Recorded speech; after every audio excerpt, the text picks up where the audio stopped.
just waiting for Jim and Joe to give me some good news.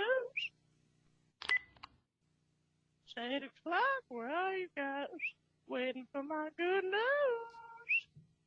Get your fat ass online already.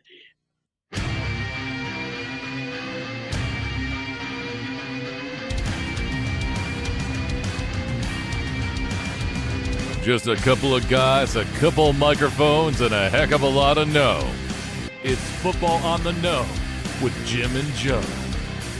What they say, it's not the X's and the O's, it's the Jimmies and the Joes.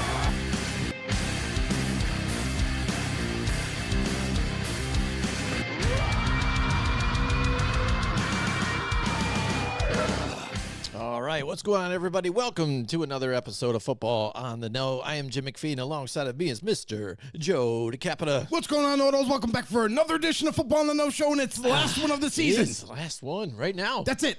So Yes. it's been a sixth season we have completed, my friend. Up top. Bang, we did it again. Here we go. And thanks to everybody that's tuned in. Thanks for all the support from everybody and the continued support. So thank you guys so much out there. You are our know-it-alls. You are definitely part of our great football community that we have here. If you could do so, tell your friends, tell your fathers, your mothers, your uncles, your sisters, your brothers, everybody that's out there. Have them head over to YouTube for us. Hit that subscribe button and also hit the notification bell to let you guys know when we go live. Boom. It's all in one. And then podcasts. Anywhere you get your podcasts, drop a follow, comment, share, like, everything down below. Help us grow. And thanks, guys, for tuning in. All right, I mean, this is going to be exciting. I am super excited. You're excited. It is. We're getting this over with. It's the show after the Super Bowl. It is the drinking show. So we're here. Everybody, cheers to you guys out there. Cheers. The bet is over again. Boom, Joe's Cheers, with brother. the big, massive football. Yes, it's good. Another great year. And another year that the Kansas City Chiefs win the Super Bowl, Joe. There they are, back-to-back, first time in like 19 seasons or 19 years now. What did you think about the game? Let's give your perspective. Here we go. So, let's break it down here. All right, when the game started, let's just say that kickoff, right? The game looked like the Niners came out to play. The game looked like the Niners had full control of at least the first half. You know, they were able to do whatever they wanted. They were running the ball a lot. They were kind of imposing their will against the Chiefs, and it was working. And they were kind of mixing in, play action plays, pass plays, a little bit of jet sweeps here and there. And it got the best of the defense, which normally this Chiefs defense is pretty tight. They're a pretty good squad out there. So the Niners just found ways, and they were able to get an early lead, and they sustained that. After halftime, though, Kyle Shanahan, to me, went back into a shell like he was with the Atlanta Falcons. He did the same exact thing that he did in Atlanta when he lost that Super Bowl. Had it in his hands, could feel it, touch it, taste it. It was there. The win was there. And instead of just kind of milking the clock, trying to establish the run once again, and try to take as much time off the clock as he possibly could, he started getting pass happy in the third quarter. Same thing with the 49ers. Did the same exact thing. Went away from the run that's what was working and mixing in the pass plays. Instead went pass happy. Don't understand that the thought process there. And then not to mention, with that pass happy offense that you were trying to install, Kyle, the problem is you had 4 3-and-outs. 4. It was multiple 3-and-outs, and because you kept trying to force the pass to happen. What are you doing? So not only did one in the third quarter, you didn't milk the clock and chew up some more clock, but you kept turning the ball over and giving it back to the Chiefs, giving them another opportunity. And then in the fourth quarter, you allowed them to get back there, make a one last drive with 1:30 left, and they ended up capping it off with a touchdown. You could also kind of look at it with Steve Wilks, the D coordinator, kind of let them down on that last drive in a sense. He called a phenomenal game against the Chiefs offense. He really did. But that last drive where I know it's not his fault. He did what he had to do as a D coordinator, but that last drive, it's almost like when any team that we've seen this regular season has had that last drive, the defenses seem to say, "Oh, it's okay. We'll give up everything underneath. It's fine. We'll just give it up. The clock will still run, but you're giving up 5 to 10 yards a rip. Actually, it was more like 10 every time. Yeah. So that's not okay. Right. You're just because you're giving up the underneath, you're allowing them to get down the field pretty quickly because they're in hurry up mode. Yep. They're not huddling anymore. So it was almost like they kind of gave that last drive up a little too easily, and allowing them to get into the red zone and have opportunities to make that final score. So for me, it was Kyle Shanahan's once again kind of receding back to his old ways with Atlanta that kind of screwed him. Mm-hmm.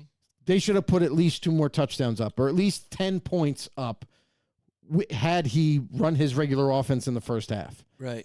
And instead, he dropped the ball on that. And then Wilkes, on the other hand, on the very last drive, and it looked like even in like the second half of the fourth quarter, they were starting to give up plays. The Chiefs were figuring out a way to attack certain players that weren't there. Dre Greenlaw, we know, left, missed most of the Super Bowl, which was unfortunate for 49er fans in the organization.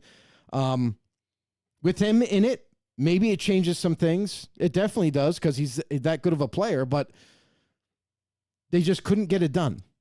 And really, I blame more the Niners than I know people are like, oh, well, there were certain aspects of that game where the refs let the Chiefs get away a little bit of holding, and they did. Mm-hmm. But I don't blame the referees for this Super Bowl. You can't. The Niners literally gave that game away to the Chiefs. Right. And I can agree with you there on the same aspects as well, too.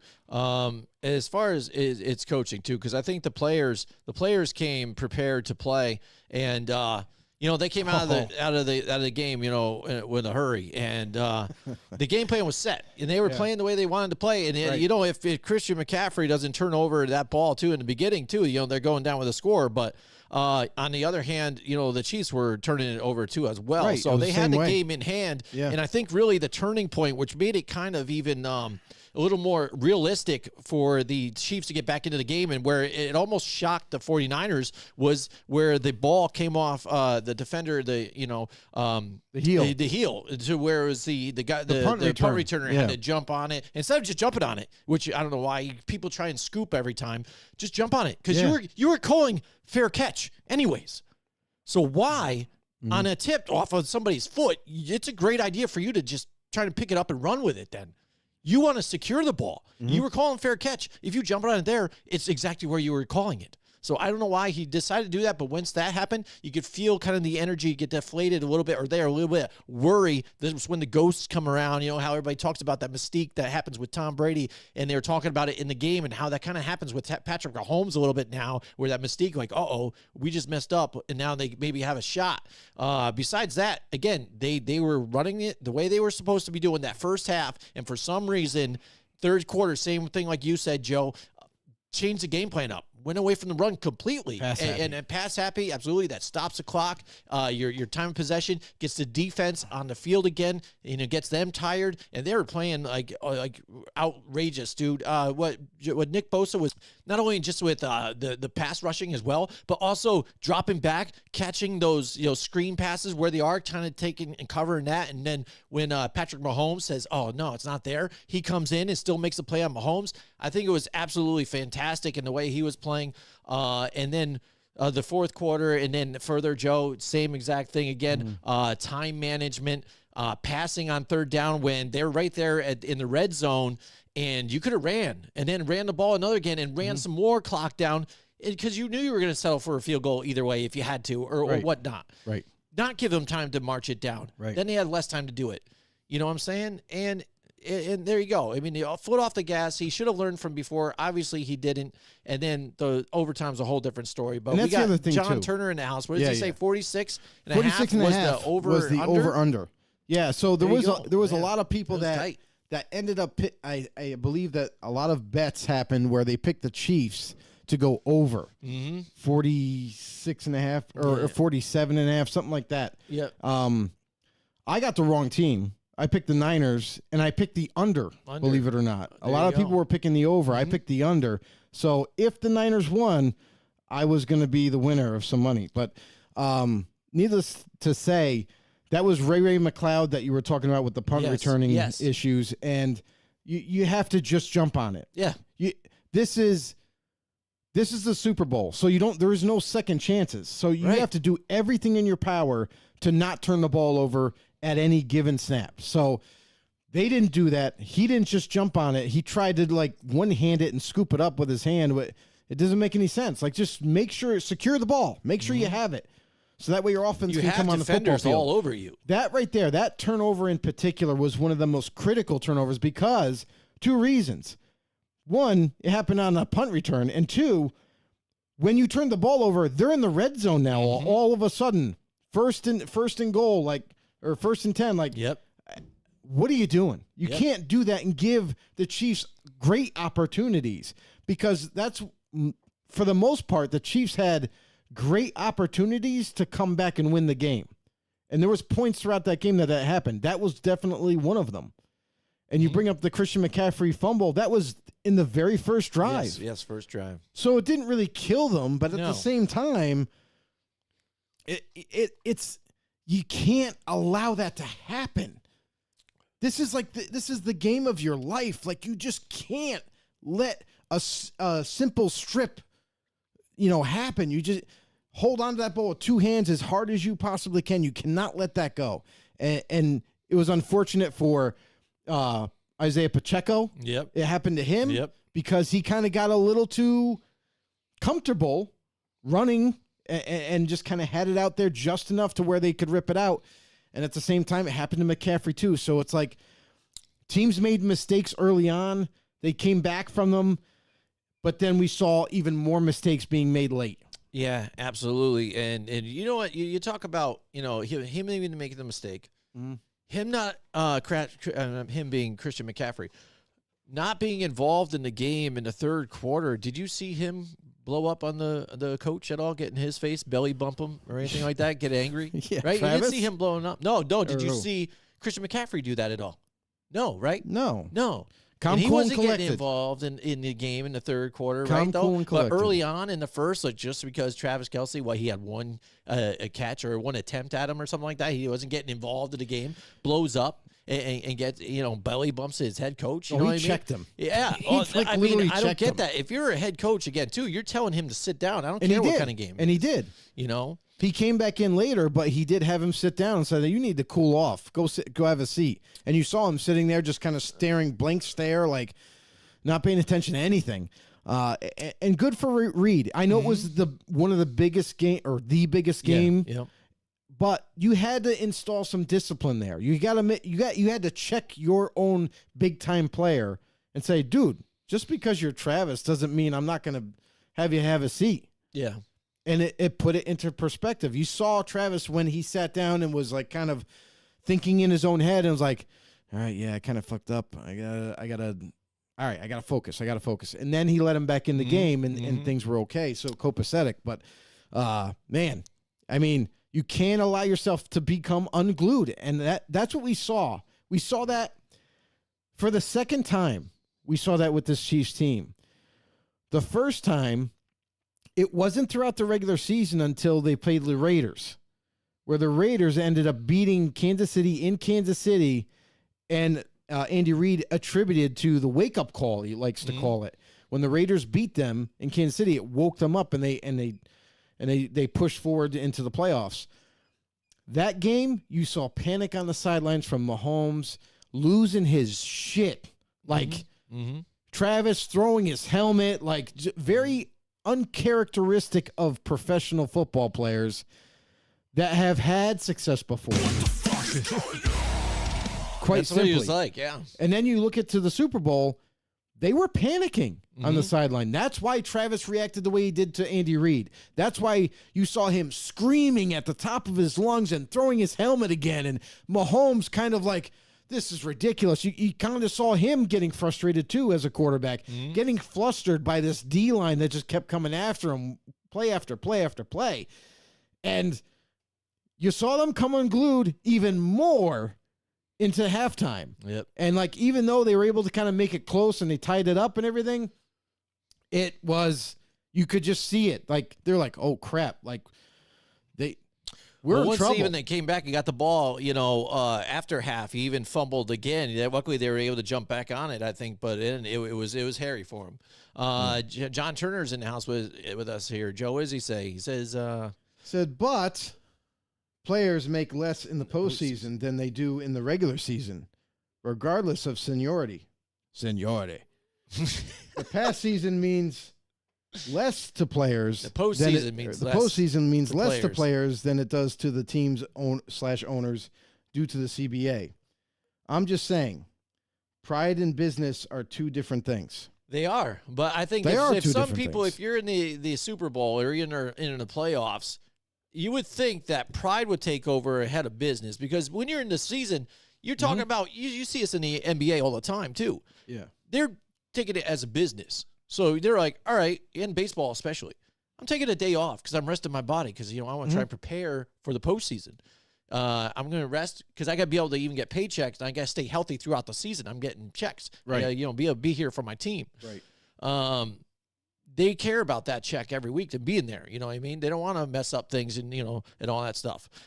So when you get to the playoffs, you hope, and you would think even as a player, that's when your pride kicks in. And that's why I think you see some of these skirmishes. I think in some of these playoff games that we saw this season too, there was a lot of skirmishes going on. There was a lot of chippiness in a lot of these games, and games that weren't normal rivalries seemed almost like a rivalry. They're getting physical, and I think there was a lot of pride in this whole thing, and a lot of trash talk throughout it all too. I mean, we even saw with this Super Bowl with San Francisco and the Kansas City Chiefs. San Francisco is back for revenge. They're here, they're back in it and trying to get it. Now they had Brock Purdy healthy for this one, not Jimmy G. Kansas City, they expected to be here, the returning champions. We got to be here. Let's bring it back again. Right. So a lot of that and pride was all over the place here in this game. So I mean, Well, you saw the passion. I can get that, but yeah, that's what I mean. I think people are dying to get into the game. Take it this way too. Like, if anybody paid attention to that Super Bowl, did you see how there was a rally cry for the Chiefs? Yes. Where Chris Jones took the defense, rallied them around him, and said, listen, we got to stop making mistakes. We got to start playing Chiefs defense. We can't allow this Niners offense to kind of run down the field on us or move right down the field and score. Like, we have to do our jobs now. It's time for us to step up as defensive men. And the same thing could be said on the offensive side, where Mahomes was saying, guys, we need to come together. We need to we need to execute every single play that we're given. Yeah. We need to pass protect better up front. You guys can handle it. I know I got faith in you guys. Like, it's time to step up, guys. We are the Kansas City Chiefs. We're the defending champions.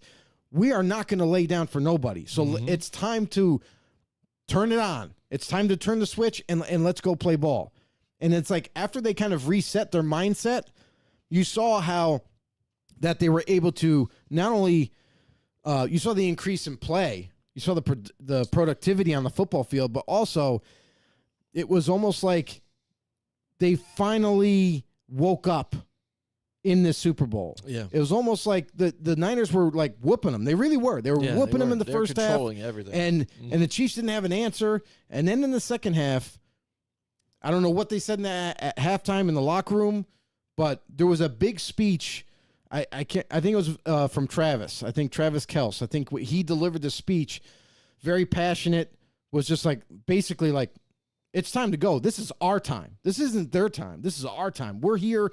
We have more experience recently, right now, than they do in the Super Bowl. This is our game. Let's go out there. Let's execute like we know how to execute, and let's win this thing. And everybody obviously responded to it. And whether it be Chris Jones talking to his own defense, or it be Travis in the halftime locker room, or Mahomes with the offense, they all came together. The leaders of this team came together and brought everybody together and said, listen, guys, all right, no fucks given. Well, let's lay it all out there on the line. Let's put it all on the football field in the second half and try to let's make this comeback happen. Yep. Yeah, I think he even quoted Taylor Swift as saying, "I've got a long list of ex-lovers that tell you I'm insane, but I've got a blank space, baby, and I'll write your name." And then they hurried out there and charged. I don't know what the fuck that means, but Anyways, yeah, there's a lot to be told about this game. A lot of different aspects. Mahomes, again, also didn't play the best. I think he was a game manager throughout the game, too, as well. You know, how they want to paint Brock Purdy as the game manager, and he didn't do enough. Hey, it's nice. I think he's maturing a little bit now. Can we talk nice for Brock Can Purdy, we talk for once about the two worst play-by-play callers in Jim Nance and Tony Romo? Yeah, and we thought this breakup was going to happen a long time ago, Joe, and it seems like inevitable. Like the way they even talk to each other. Romo's like, "Oh yeah, I said this because they're I'm in love wrong, with each other right?" now. But I don't know. It just seems like they argue. Like one guy said, "Well, this hasn't happened in this," and blah blah blah. And he's like, Romo's like, "Yeah, but whatever, man." That used to happen, but it doesn't happen anymore. They're in love with each other. Like they compliment each other constantly. Like it was almost it was just absolutely ridiculousness. Mm-hmm. And then for Tony Romo, I was like, Romo, the way he was talking about Mahomes. And the funniest thing is when Mahomes threw the interception, he overthrew Travis, who happened to be wide open, overthrew him, and it led to an interception very easily. Yes, easy. For the safety. Yep. When that transpired, did you think for once that Jim Nance or Tony Romo said anything negative about the throw or Mahomes? We suck again. No, it was like, well, that one got away from him a little bit. Yeah, it's Patrick Mahomes. When he comes back out on the football field, he's going to be able to take this team down the and score. Like, right? Are you it kidding kind of me? dials down Like, to what I told you about when they say things like that. Can you just call it for what it is? Like, it's a bad throw. It's really what it was. Yeah. And it's not like he couldn't make that throw. He's made the throw before. Yep. But it was a bad throw. Just say it. Like it drives me insane when play-by-play callers try to overlook what happened because of the player's prestige in the league. Like, call it for what it is. He made a bad throw. Guess what? Every quarterback in this league does them. They make bad throws. It is what it is. Yeah.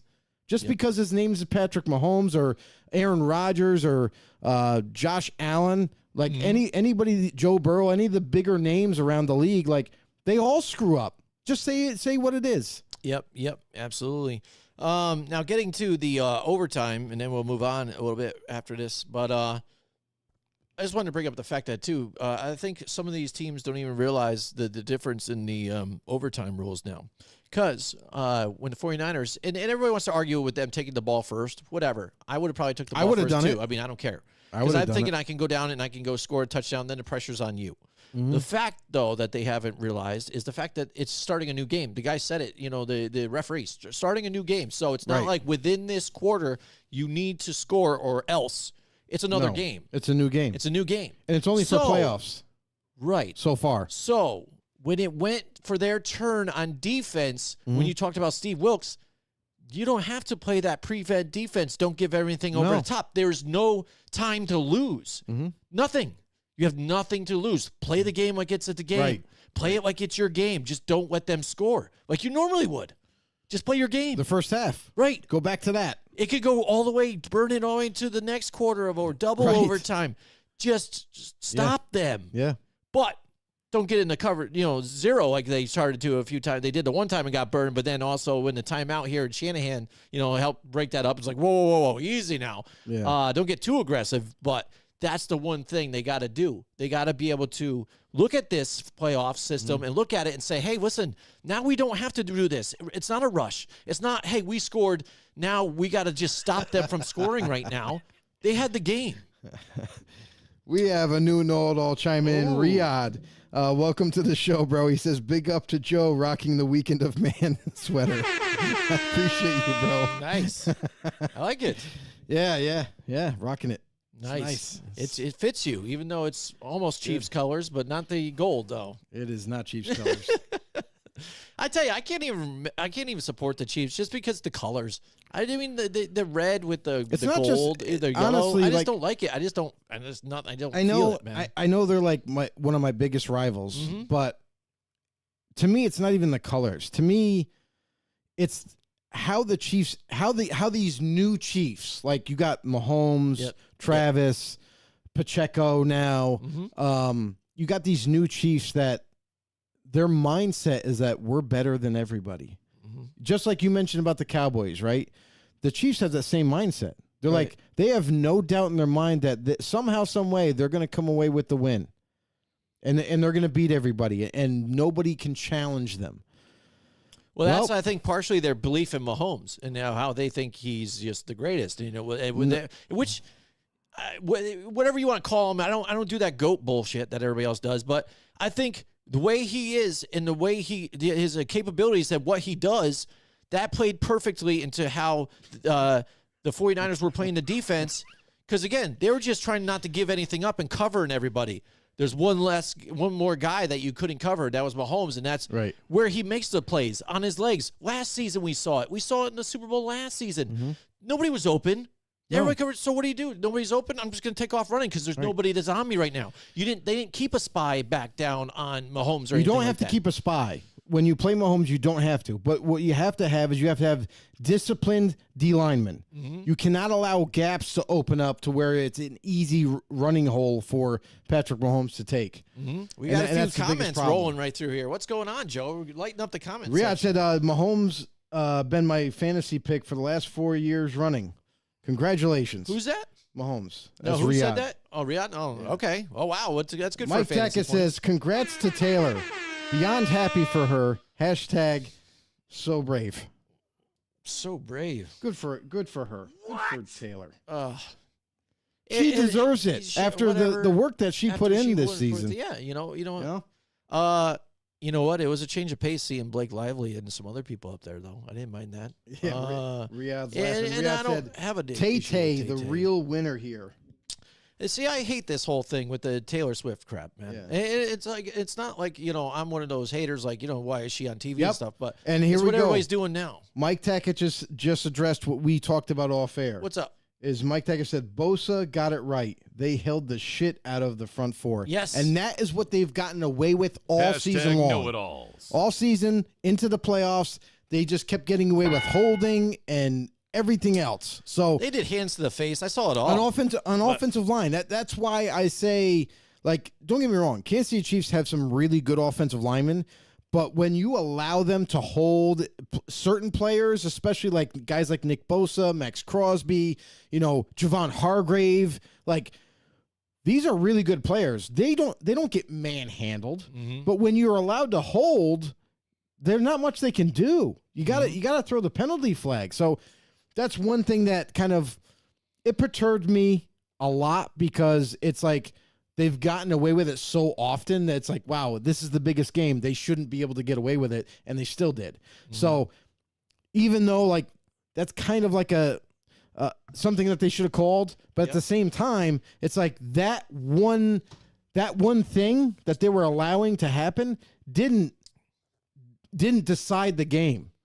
The Niners could have easily won this game, but they just didn't make the plays. Yep, exactly. And that's the thing. And we're bringing up a lot of different things, Right. about the 49ers, yes. And we're not just Chiefs haters. I understand, what they're capable of. And I'm not the that haters. They won and everything and stuff.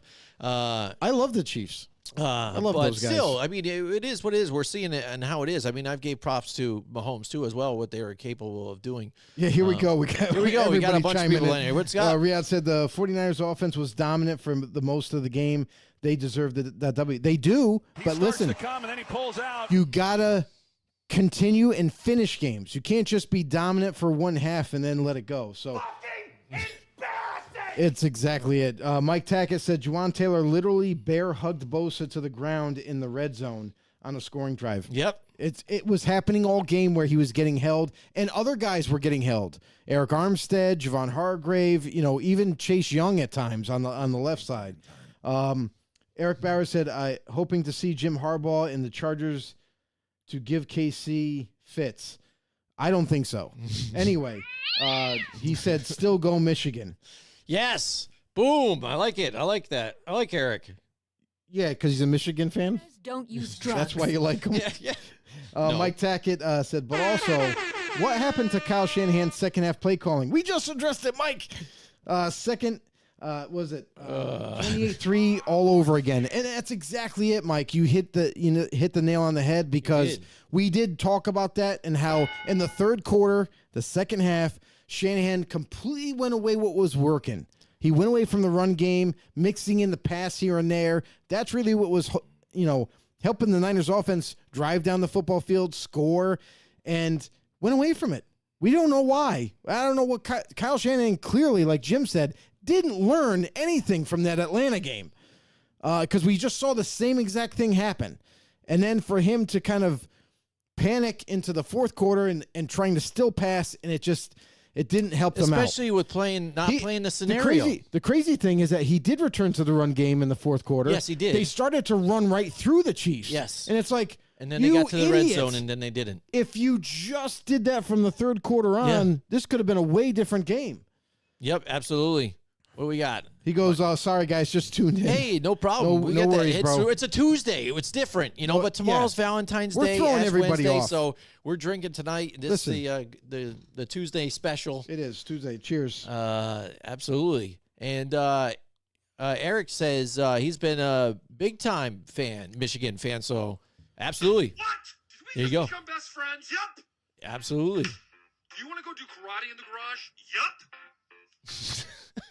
Maybe we could do karate in the garage later, Eric. You and Eric. Yes. Amongst other things, maybe. I don't think I got enough room in my garage. You know what? I do, though, have one from Taekwondo. I have one of the things there. You fill up with sand, like the dummies, the kick things. We could do that in the garage. You could. We could. All right. Don't hurt yourself, though. I need you for the show. Hurt myself. I'm ready. I'm in the best shape of my life, and I'm getting in more shape, Joe. I'm ready. Yeah. Yep. It's Lent. I'm getting physically fit. It's going to be great. And my time off, when you see us when we come back in March, and be a whole new man. Hopefully a whole new season, too, for the Giants. I'm wearing my champion. You see why I'm wearing the championship hat, too? You like that? You like that? Bringing it out. See, this is even faded and old because I got it right when they won. So, and that's how long it's been since they won. So. Eric chimed in here. He goes, Chiefs defense was exhausted towards the end of the game. Should have ran the ball. You're right. And they were running the ball towards the end of the game. However, the play calling really lacked when they were in the red zone. It was almost like, listen, when it was 3rd and 4, yeah, and he threw that, it was supposed to be like throwing it to the flat, like throwing it up for grabs type of deal. And Purdy, because he was being rushed, he threw it, and it was just there was no chance for a touchdown. But it would have worked if you had time. If you had time, and he got flushed out of the pocket, and it just didn't end up working out. But I think that even though it was 3rd and 4, that defense was so freaking tired. You should have just ran the ball again. And you know what? If it ended up being 3rd and 2 or 4th and 2, I would have went for it. I would have punished that defense that was so gassed. And you might have ended up scoring on that because they had hands on their hips. They were gasping for air, and they couldn't rotate because they were just lining back up again. So the Niners had something going there, and for Shanahan to once again kind of go away from what was working and to try to we're gonna fool them. We're gonna just throw a quick pass outside to the corner to the pylon, and it should be a touchdown. Well, are y'all fucking serious? didn't right fucking now? work, did it, Kyle? No, it didn't. So I think at 3rd and 4, because they were so dead tired, you should have ran the ball again. Some kind of a run. It didn't have to necessarily be to Christian McCaffrey. It could have been to someone else. But, man, they were really feeling it. They had that drive. They got some momentum back on that drive. And for them to just kind of loft it up for a prayer, I just I didn't understand it. Yeah, I know. I get it. Mike Tackett said, round is a shape, so I'm in shape. So he's in shape. There you go. Round is a shape. There you go. I get it. Appreciate you, Mike. It was a good Everybody, game when it came Eric, down to it. Thank you guys for your comments. You guys are amazing. Yep. You guys are rock stars. Yep, absolutely. And then, again, now we get to see the back-to-back champions here, the Kansas City Chiefs, and hopefully there could be a change later on. And we'll see. Parity happened throughout the league really this did. season, and then when it all came out to the end, the cream rose to the top. And Well, I wouldn't say we'll that. see. You know what I mean? I would say team squandered to let the Chiefs get there. At times, you know what I mean? Again, you know, when Baltimore, you look at destiny, well, sometimes that's with some another of these thing. teams, Baltimore had that game too, and Yeah. Lamar Jackson started to try to just throw the he ball. went in his shell. And that brings us a beautiful lead in, Joe, to our next segment here, and that's the AP Awards. We last week talked about ones that we predicted or even Yes. thought people that we should have won. They should have won. And, half of them ended Jim, up getting I it, gotta Joe. say We were that. I right gotta in say half, this. We were right about all the awards. Everybody at the award ceremony got it wrong. Got it wrong, right? Yeah. I think that's well, what for happened. the most part, too much love for the Browns. Like, I didn't get it. Like, I was, you know, in the last show, I was writing them off. Just because they already had great talent on top of it, Joe. Kevin Stefanski has been there with the talent that they've already had there.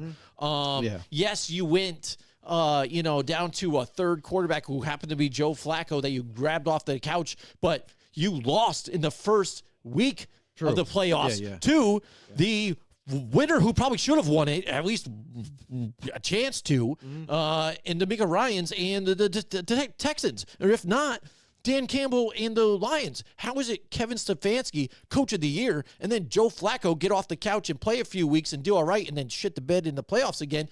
That's not a comeback player. He didn't play for most of the season. Like, you want to give that to somebody who, again, was denied a bunch, something like that. People see him in a certain way, and then all of a sudden, boom, here he is again, a rejuvenated career. Joe Flacco didn't rejuvenate his career last year. He played a few weeks to fill in a little bit. I mean, Come on, give me a honestly, break. Joe Flacco did a miraculous job for Well, is he going to working get at half signed a this year season. to another team now? Like, or is he going to stay with somebody? Is he going to be able to We be a don't know that. starter?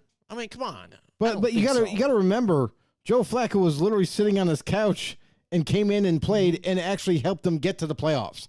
So that is miraculous for him to be able to do that as a veteran who really wasn't involved in the NFL anymore. And it looked like maybe possibly retirement was on the docket.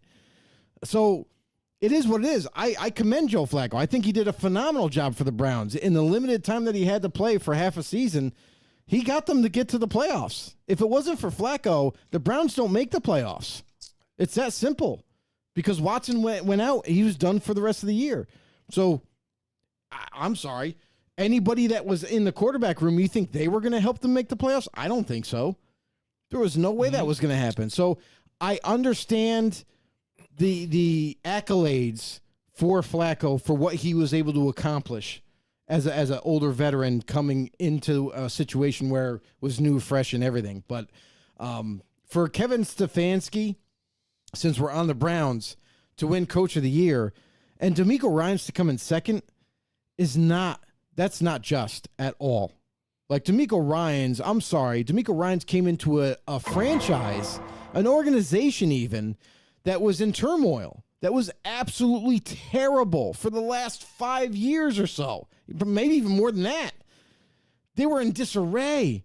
Not only were financially they were screwed. That is one big pile of shit. Personnel decisions led them to have lackluster talent. And here comes DeMeco Ryans, gets the head coaching job, drafts a rookie quarterback in C.J. Stroud, and also pulled off some kind of magic to be able to not only get C.J. Stroud, but also another top 5 pick in Will Anderson, pass rusher, and some free agent acquisitions to make this team, catapult this team to not only be competitive, that's kind of what we thought was going to be the end game for them, is just to be competitive, but they won the division, made it to the playoffs.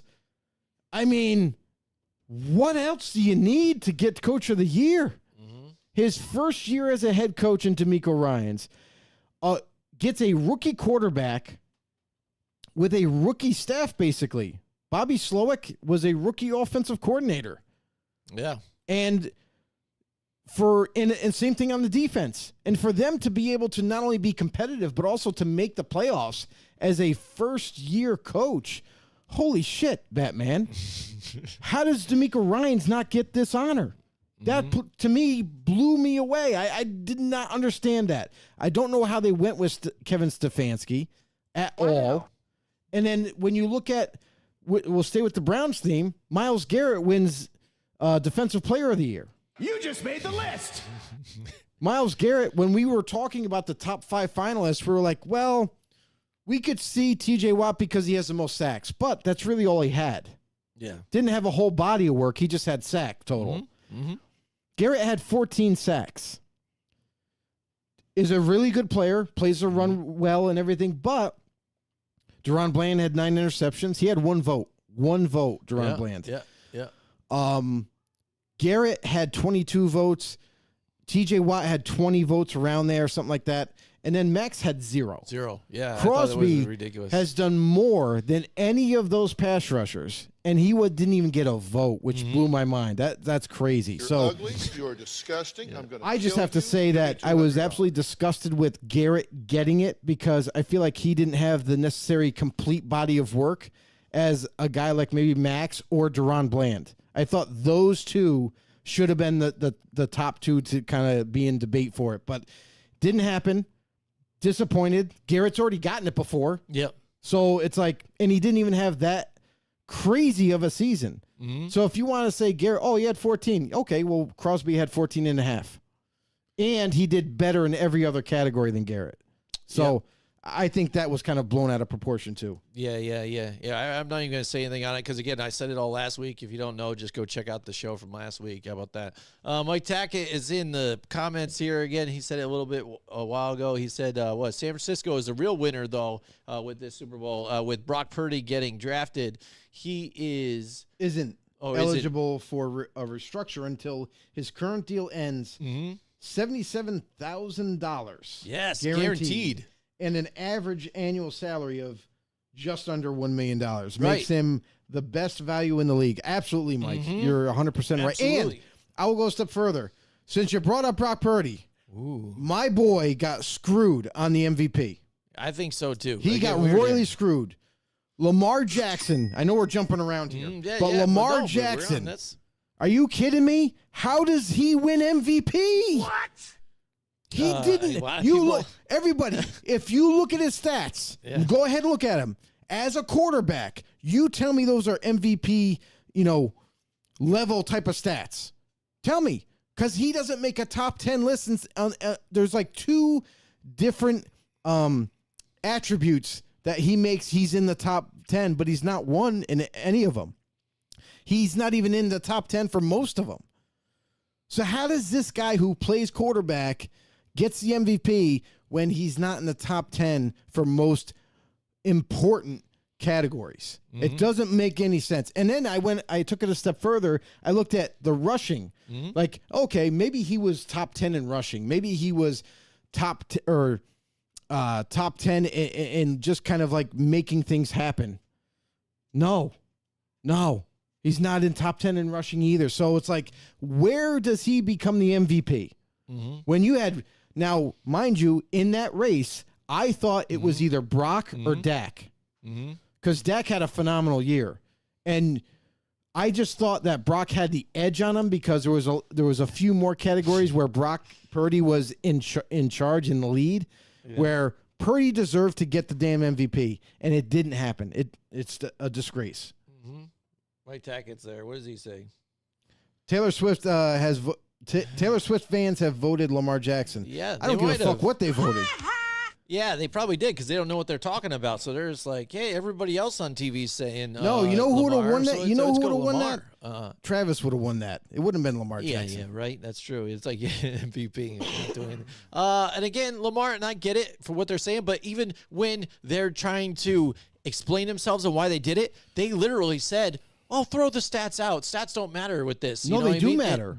Yeah, they do. Part of and it. I get it. Eye test, on top of it too. Yeah, no, I get it. Matters. Yeah. And yes, he does have overall, a good amount. I guess if you average with the rushing yards and the capabilities there, but then also some of the throwing. But again, this guy, Purdy, again, he was hitting every single mark. Even deep balls, even though people want to call him a dink and dunker and all that other nonsense. And a guy that's not expected to be anything. Again, everybody knows his story, and a pocket passer, but then can also make some plays with his run. In that Super Bowl, he was running around too and still making some plays and some great throws, Joe, when he was under pressure. And when it came down to it, still in the game, in the big game, not folding under pressure. You know what I mean? When you're coming into that game and you're just second, season, right, and you weren't able to do it last year because of the injuries, and you're not expected even to be here. That's a lot of pressure there and a lot of big things on your shoulders. Lamar, again, gets there. You're expected to be his guy, like everybody kind of says, hey, we expect you to be great. You have to play great because we tell you are, which I think is ridiculous in the first place, too. And what he gets paid now yearly, too, when everybody wants to bring up the fact that now Patrick Mahomes is, the 15th most paid quarterback now, and so they're kind of getting value, I guess, out of it when he restructured his contract. So all these other guys, not this year, Joe Burrow and Lamar Jackson, and all these guys are making more than what Patrick Mahomes is. But what Mike says right here too, on top of it, when you get a Brock Purdy here, low on this contract still here, which he's going to get money eventually here, he's going to get paid, but with this group that you have right now, too, you can still run it back and still even add some more potential guys to this team and come back with a vengeance here and get back to the big game. Very true. But as far as Lamar, again, I was disappointed. I mean, it did surprise me, but I just think the way it was even the voting. The fact that some of these other guys didn't get a sniff. I think Josh Allen got the other votes. And really? Yeah, Josh Allen, and it was somebody else. Come on. Not even Brock Purdy, which I think was ridiculous. I think it was ridiculous. It's crazy, absolutely. bro. It was a landslide. So, I mean, that's crazy. But besides that, again, we said Will Anderson, Joe. So we were right on that. Again, C.J. Stroud, we were there on that one, too, as well. True. Hall of Famers. Are you surprised by the Hall of Famers? By the way, shout out to Mike Tackett out there, too. Yes, one of Mike. our know-it-alls right there, who has the ins, who broke the news He the night Devin before Hester. on our show, bro. Yeah. If He called it. you guys don't listen to our show, you definitely got to listen now, because we got the guys that are on the opposite side in the comment box that know what the F they're talking about, too, on top of it, that add to this show and give it everything He's got it's worth. connections, everybody, and that's why he drops the news he dropped on this the show. news. And he announced it, before this even was finalized, that Devin Hester, he said Devin Hester, from what he's hearing from a buddy of his that's involved, that it's Devin Hester's going to make the Hall of Fame. And I'm actually surprised. I'm not going to lie. I didn't think that a punt returner was going to be able to make the Hall of Fame. So kudos to Devin Hester. I mean, hey, he made it. He got the votes, and I'm a little surprised by it because I think as a pure returner, I think you got to be able to also have some receiving too, like to kind of bolster your name to get in there.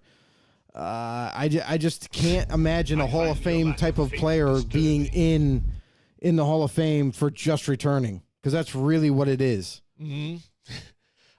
And that's the thing too, because I thought maybe Devin Hester could be that guy possibly to break the mold for these guys again. But when you had so many other great punt returners too, kick returners, Joe, in this league already in the past, Derek Hall, that have never made it there.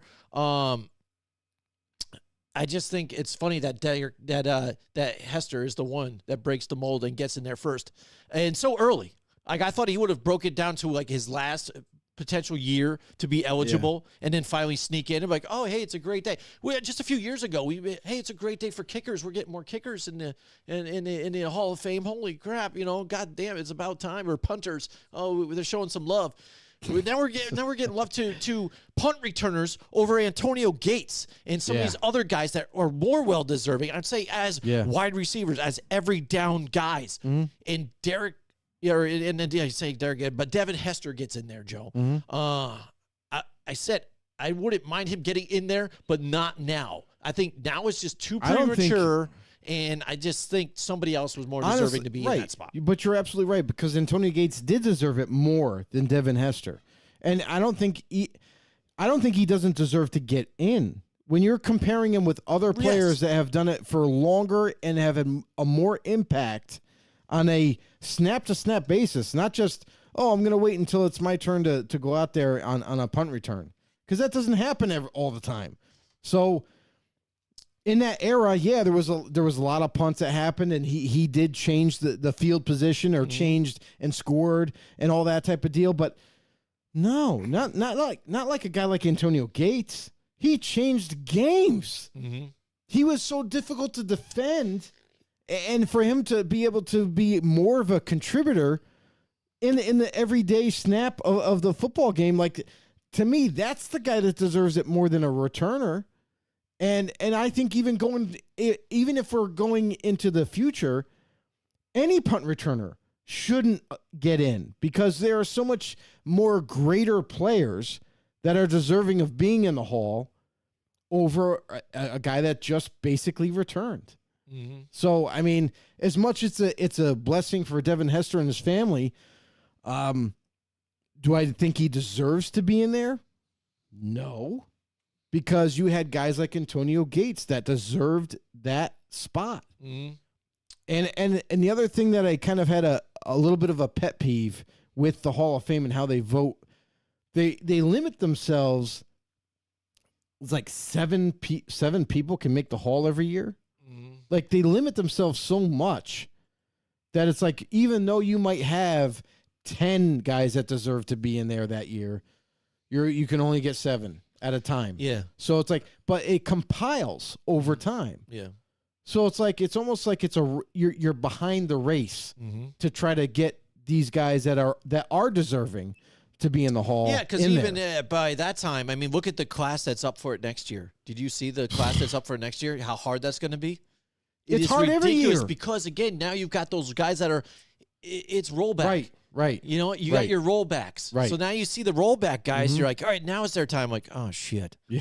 Look who's out there and everybody. You know what I mean? Right. Like we all these guys are out here looking at all these players, and Yes. And you're like, oh, because these guys could potentially be first timers right now in first ballot Hall of Famers. But do we make them wait a little bit? You know what I mean? Then it's a whole game they're playing. That's why I think it's kind of messed up that with the limited amount of chances that some of these guys get, that's the one you pull the trigger on in Devin Hester.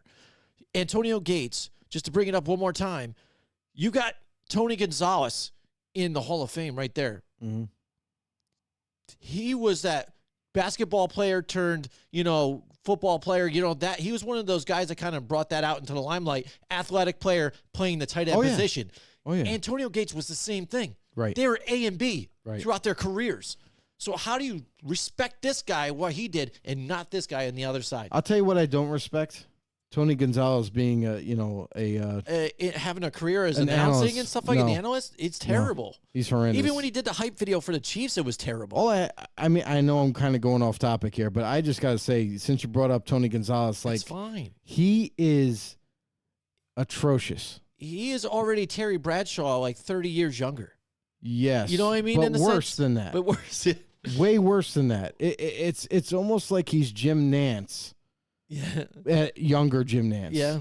Like, Well, he just- has no clue. Yes. But at the same time, he talks like he thinks he knows what it is. Yes. He thinks he knows he has a clue, and tries to convince you on the television screen that he has a clue.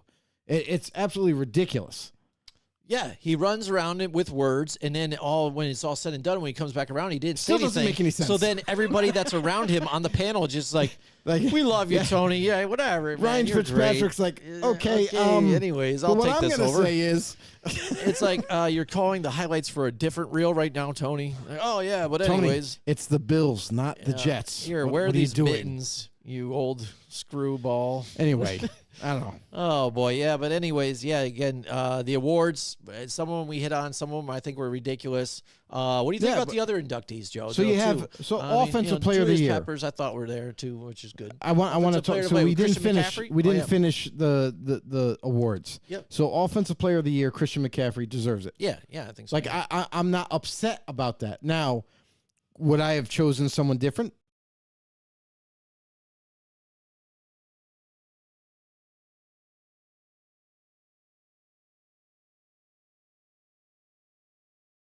We called it C.J. Stroud Rookie of the Year. Yep. We called Defensive Rookie of the Year Will Anderson. Yep. Those guys deserve it. Yep. Is what it is. I called Christian McCaffrey though too. By the way, so I got that one right. The one thing that I'll say though I haven't heard of is does anybody know who the assistant coach of the I year know. is? Nobody ever really brought that up, right? Because we did Nobody. bring that up on our show, and I don't know if anybody did. I couldn't find it. You couldn't find it anywhere? Oh, wow. I couldn't. It wasn't even a headline.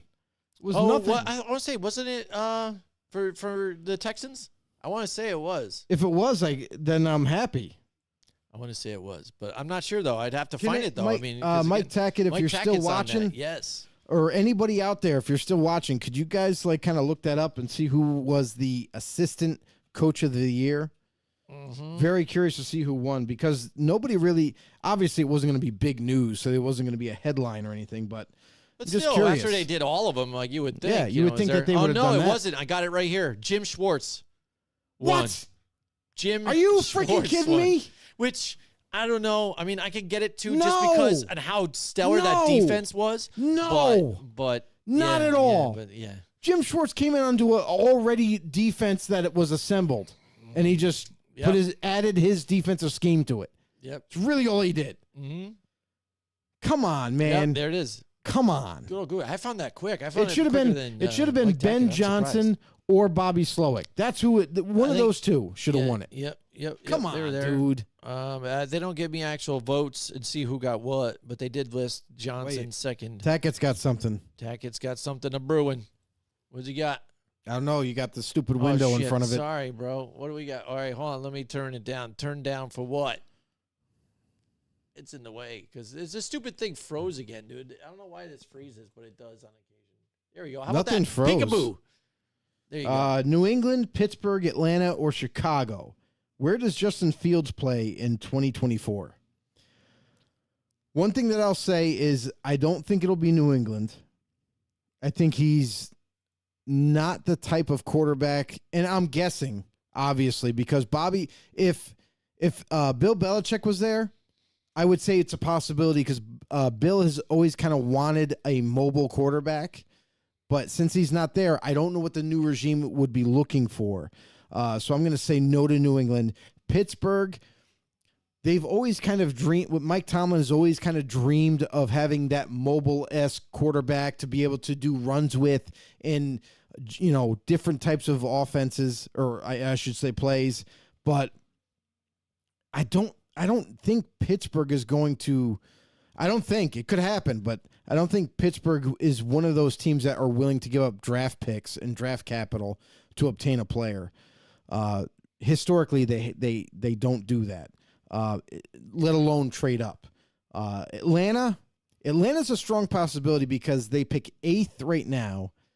They could give up, and I've heard this kind of being thrown around, is that they could give up a second rounder, maybe a 5th, to kind of get the deal done and get Fields. I think that's too rich. I would give up a 3rd, maybe another pick after that.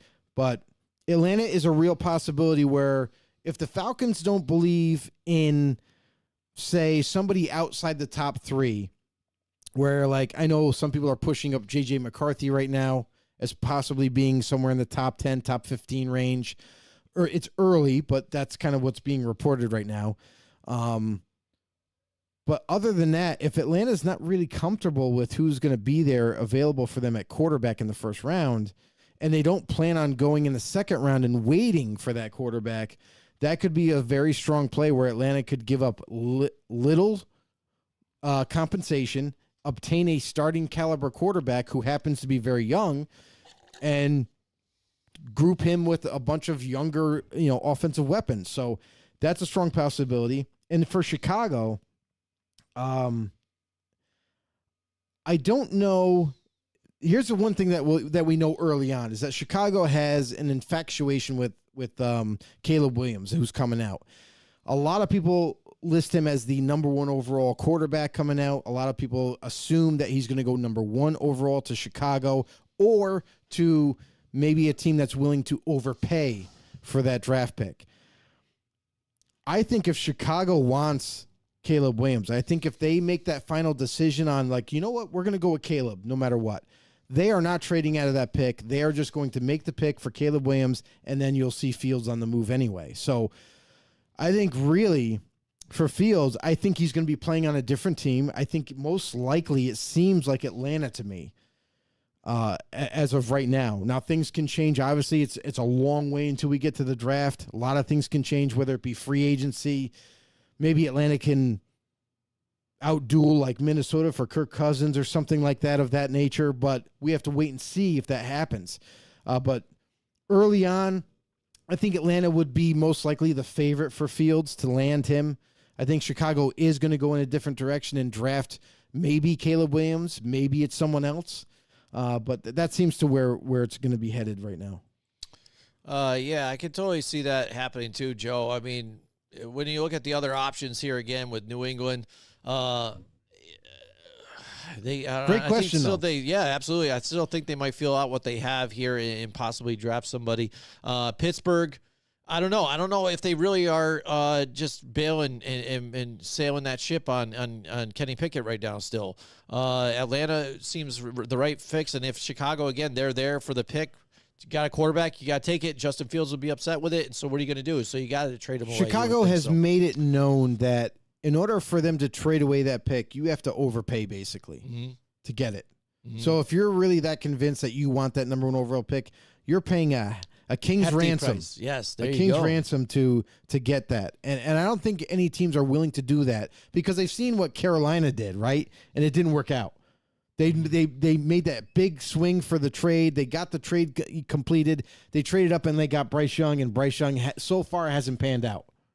So teams are looking at that from last season are like, well, not only do we have to give up a hefty price, but also if we don't hit on this pick, then we're fucked.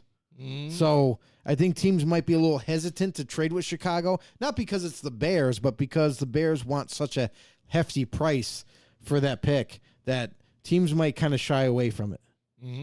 Absolutely, absolutely. So, Joe, again, as Mike Tackett just brought us right into it, fluidly, just like that. I like it. Right into our next segment. Again, in the offseason, now Mike it is the man. offseason. Everybody knows now the season's over. Here we go. Let's look forward. They're already hearing it on, NFL.com and all that stuff. What's the biggest moves there right now that some of these teams got to make right now to either a team, again, that I think needs to make a decision to propel themselves back into the playoffs that didn't make the playoffs this season, that were a potential playoff team, but then also dealing with a lot of the different contract issues. We really need to, we're going to be near that cap issue, and we really need to evaluate ourselves and see what we're going to do. I know Joe and I talked over, about this before we got started and prepping. Chris Jones, what do you do with the Chiefs here? Now, Chris Jones, yes, back-to-back Super Bowls here, wins. So you think they say, hey, Chris, you're coming back for another year, but what are we going to do here? Let's work out something. You want to be friendly with us here? It's not like they're in cap, casualties, and problems here and stuff, but pretty soon they're going to be in some rough shape here. So, Chris, do we get the discount and saying, let's bring it back and run it back for another year? You're not getting a discount from Chris Jones. Chris Jones held out, if you remember, and said, well, I'm not signing anything. You're going to have to pay me. And he held up for 1 week. It took 1 week for Steve Spagnuolo to be like, no, I need that guy. I need him in my defense. That's what helps us out. And it took 1 week for them to be like, all right, fine. We'll agree to a 1 year deal. We'll pay you the X amount of dollars and north of $10 million and for 1 year. Now here he is yet again as an unrestricted free agent, going to be looking for the bag. He definitely is. Most likely he's the hottest free agent that is going to be available, and he's going to test free agency. The Chiefs do not want to use a franchise tag on this because it's going to cost them a lot of money. And you don't want to group it all into the tackle. And here's the thing that I'll say about Chris Jones. As much as I think he's an excellent player, I have two things that I have negatives on him. One is that when Chris Jones feels like playing, he's absolutely unblockable. He really is. His pass rush is absurd. According to PFF, he has the 90th percentile of pass rush grade. And his run defense, though, here's the other negative, is a 59. So as great as he is as a pass rusher, he is horrendous against the run. Because it seems like Chris Jones doesn't try to play against the run. Right. He's always looking to make a big splash, a big play, sack the quarterback, stop somebody deep into the backfield. But a lot of times with that mentality, you get yourself out of position, and then the runner goes right by you or in the gap that you just left. So for Chris Jones, as great as he is as a pass rusher, he is an even worse run defender. So really, do you really want to give, I don't know, $12 million a year to this guy $15 million a year to this guy? Because Chris Jones is looking for the type of contract that Aaron Donald signed for with the Rams. For me personally, I would give it to Donald because he does both extremely well. He pass rushes, he can stop the run, does everything well. Chris Jones, he's kind of one-sided. He's just a pass rusher, really. So as good of a player as he is, I'm kind of hesitant to give him that kind of money. So for the Chiefs, I mean, I know it's easy to say because I'm not a Chiefs fan, and I know Chiefs fans are out there going to be like, "Wow, how could you let him go?" But Chris Jones, I can't give this guy that kind of money. If he wants to come back, with Kansas City and say, "Hey, let's try to make another run," we'll pay you $8 million a year, $9 million a year, or something like that. Then let's get the deal done. But I think if it's anything over that, which I assume Chris Jones is about money more than he is, he's already won Super Bowls. Yep. He doesn't need to really kind of stick around, go for another run. He's comfortable now. He's won a couple. He's good. Yep. So for Chris Jones, personally, he's going to look to try to chase money now at this point. He's going to try to stack money as much as he can before he has to retire. So I would say, being a business decision, I would say Chiefs, don't try to re-sign him. Let him walk. Find somebody in the draft or find somebody even in free agency that can kind of fill his role. Yeah, and it's tough, too, because he's on that cusp. When you talk about some of these guys, whether you're going to keep him around, sign him or not, he's going to be he's 29, he's going to be 30, you know what I mean? So you kind of figure out what he's going to do. Is he going to lose a little step? I know his past season, he had one of his best seasons, matching it at 15 and a half sacks, and then this season, 10 and a half sacks. It's incredible. But like you kind of said, the same thing. I think he kind of reserves a little bit, kind of sits back. I was talking to somebody about it today, and kind of waits for that playoff to make sure he gets there and then gives his all and he kind of really pushes out and makes that pressure. It's when he really wants to play. And that's the thing that bothers me, because there was a player from years and years ago on the Raiders. His name was Chester McLaughlin. He was a D tackle for the Raiders. When that guy wanted to play, he was much like Chris Jones, where he was unblockable when he wanted to rush. He was unblockable when he wanted to make an impact play. Chris Jones is that way. So I don't want a guy that, we're playing the Chargers. I don't really need to work that hard. I don't really need to make a play, so I'm just going to kind of hang back. I'll be out there, but I don't really need to do anything. That kind of mentality to me bothers me. You're not thinking team play. You're not thinking, well, I know I can dominate this game, but I'm going to choose not to unless it gets to the point where I need to make a play. Absolutely. So, Joe, why don't we look at some of the other teams here that have some bigger decisions to make in this past offseason, especially with some of the free agents that they have available to take a look at. And I want to just bring up even the Vikings here, dude. The Vikings, they've done it before where they've kind of ran into this thing with Kirk Cousins, like, all right, you're about to reach your contract, you're a free agent, let's bring you back again, you know, because I think we could still do it. And you haven't been the reason we're losing, really. But without you, I think we'd be worse. But again, 36 years old, just suffered a major injury this past season. What are you going to do here for them? Do they decide to say, hey, search it, go figure it out? You know what I mean? We'll let you go to free agency, see what you want. You know what I mean? And then maybe we'll match it or whatever. Or do they want to just turn the page, look forward? You got young wide receivers there now too. Do you just try to go and find that new guy for yourselves here? Yeah, I mean, what one did you just mention? The Kirk Cousins. Cousins. And the Vikings. So they can't afford Justin Jefferson. What it's being reported right now is Minnesota can't afford to give Justin Jefferson a big contract and Kirk Cousins the kind of contract that he might be looking for. Right. They're going to have to make a choice. And honestly, they're going to stick with a younger guy in Justin Jefferson. So Kirk Cousins, it seems like he's on his way out, but I have a gut feeling that Kirk Cousins isn't going to leave Minnesota. I feel like because he has such chemistry and comfortability with the Vikings as an organization, with a team that has already paid him oodles of money. Yes. I think they're going to maybe come to an agreement where both sides can benefit from it, and to be able to obtain and keep Kirk Cousins, keep him tandem up with Justin Jefferson and whoever else they kind of bring in. So I kind of feel like Kirk Cousins isn't going to go anywhere, but at the same point in time, it does seem more likely that he does at least test free agency to see what's out there and what quarterback vacancies that he could fill, and what kind of money he could be given from those new teams. Now, Kirk Cousins has already made a ton of money as a quarterback in this league. At what point for Kirk do you say it's not about money anymore? Yeah. It's about maybe staying with Minnesota, or it's about the right fit elsewhere and not making to look 40, 45 million or something crazy like that a year.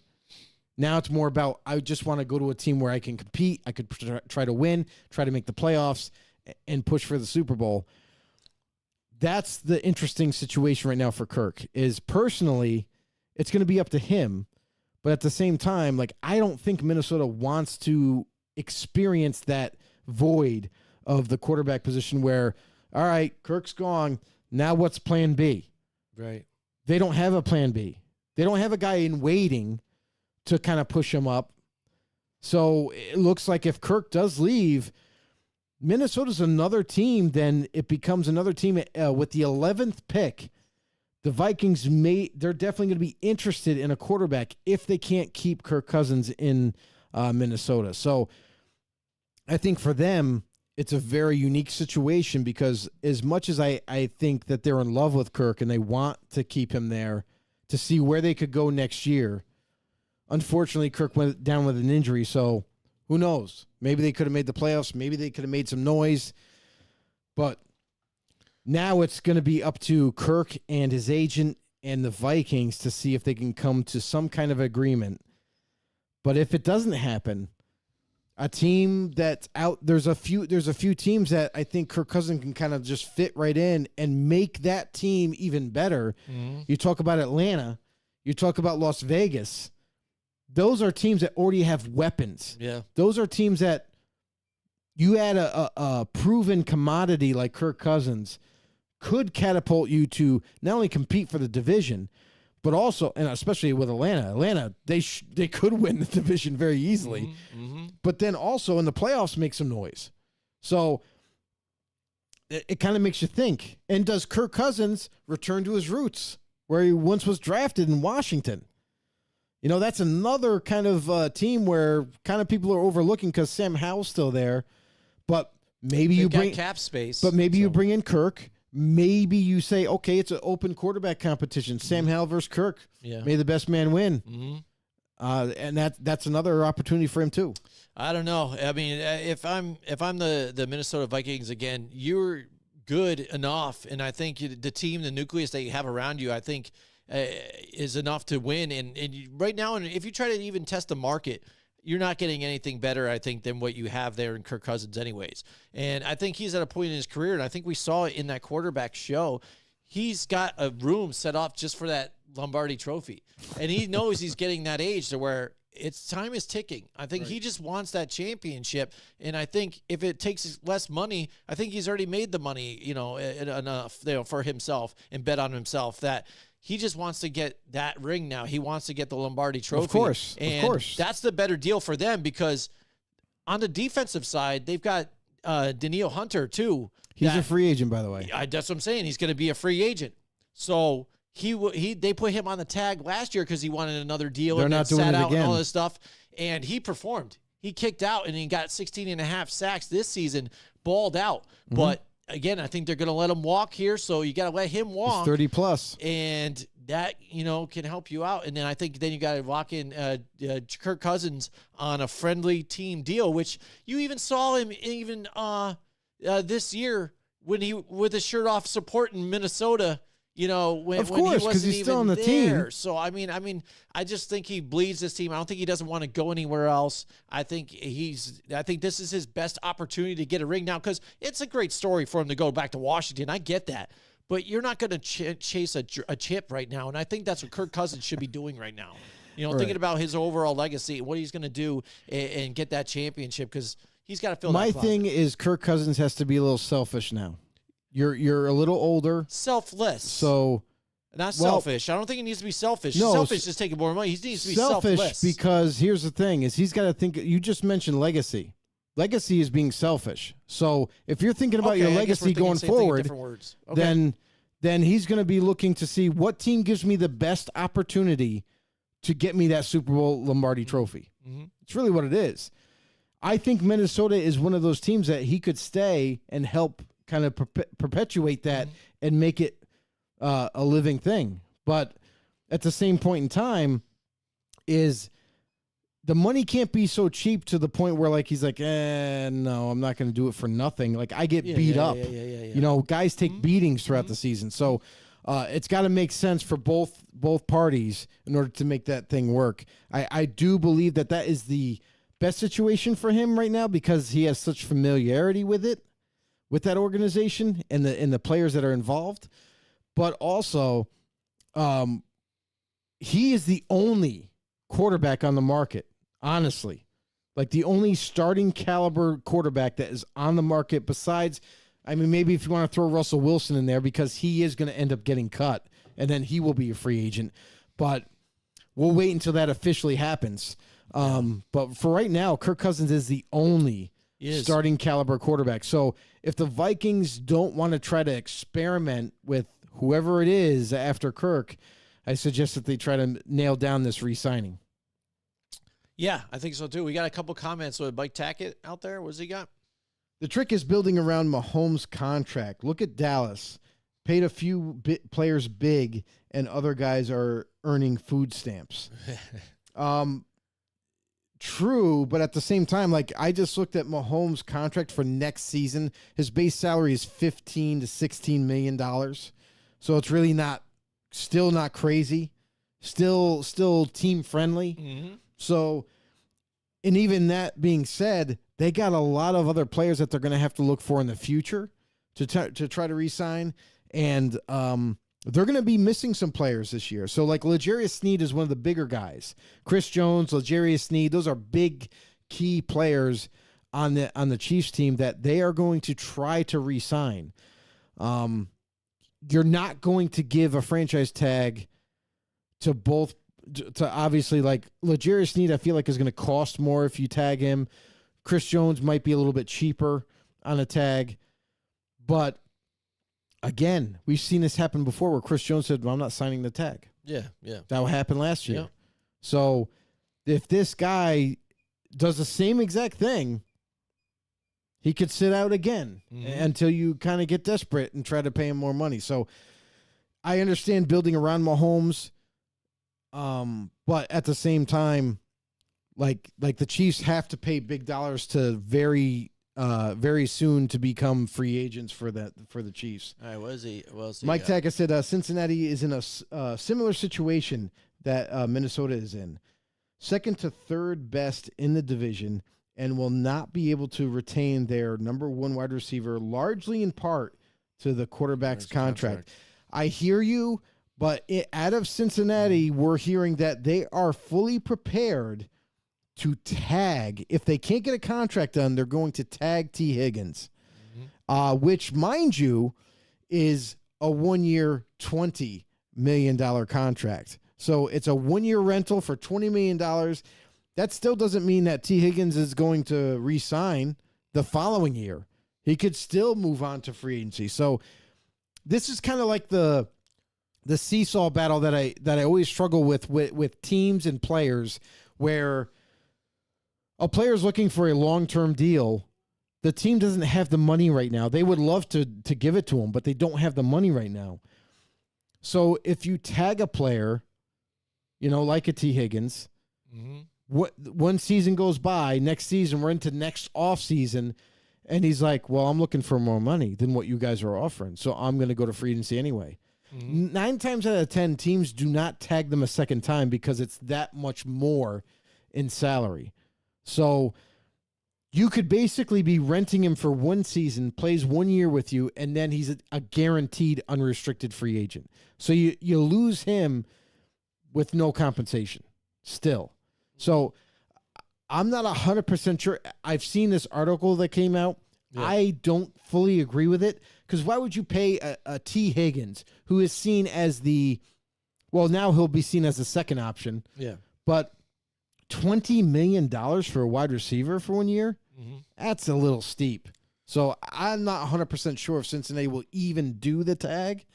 So to Mike Tackett's his direction, his opinion here, it kind of makes sense where they might not even be able to afford him. He's going to have to go to free agency. So we'll see what happens there. Or even if he's talking in the future because next year Jamar Chase will be a free agent, but they're going to work that out by the end of the year and figure that out. They're going to give him the money. They should be able to. Yeah, they're going to give him the money. They're going to figure this thing out and be able to get him paid. So that makes more sense than ever. Like T. Higgins is going to be on his way out if they tag him after the season. Yeah. So it's like they can't afford them all. Yep.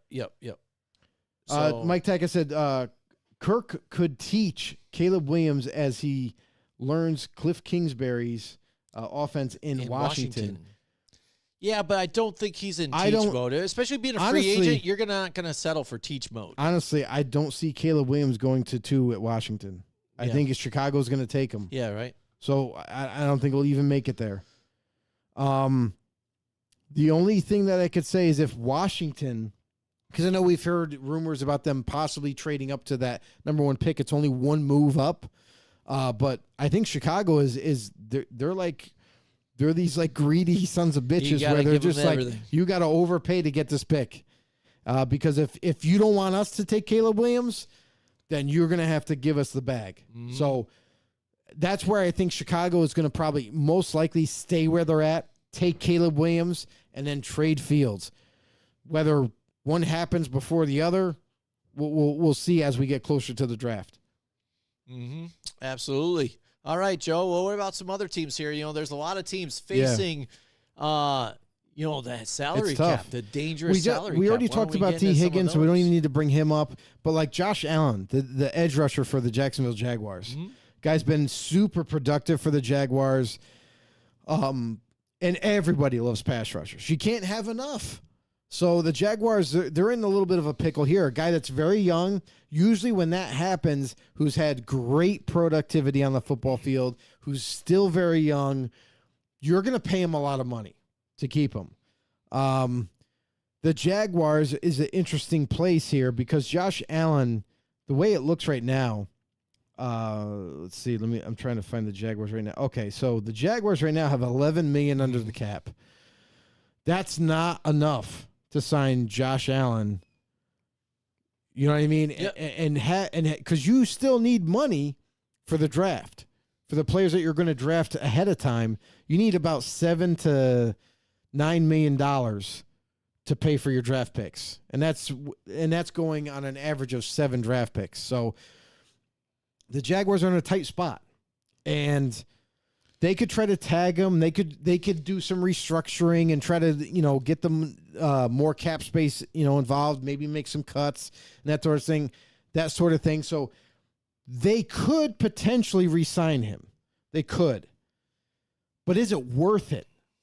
I think when it comes to pass rusher, that's a marquee position. You don't want to give it up and try to find another one. So it's almost like they're going to have to do whatever they can to try to re-sign this guy. Do not let him get to the open market. Do not let him have the chance to negotiate a contract and possibly leave because he's very young. He's in his prime. He's a very productive pass rusher.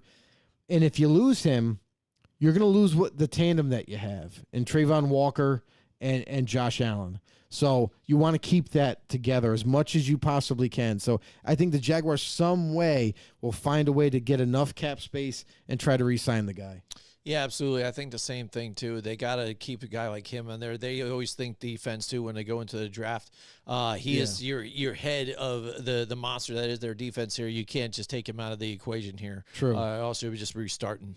So that's a big time signing that they need to lock into as well for them, and that's their identity right now. As much as you want to say, Trevor Lawrence and he's their star quarterback and this and that. Right. That team is mainly known for defense, and Trevor Lawrence is just finally coming into his own with these receivers that they have.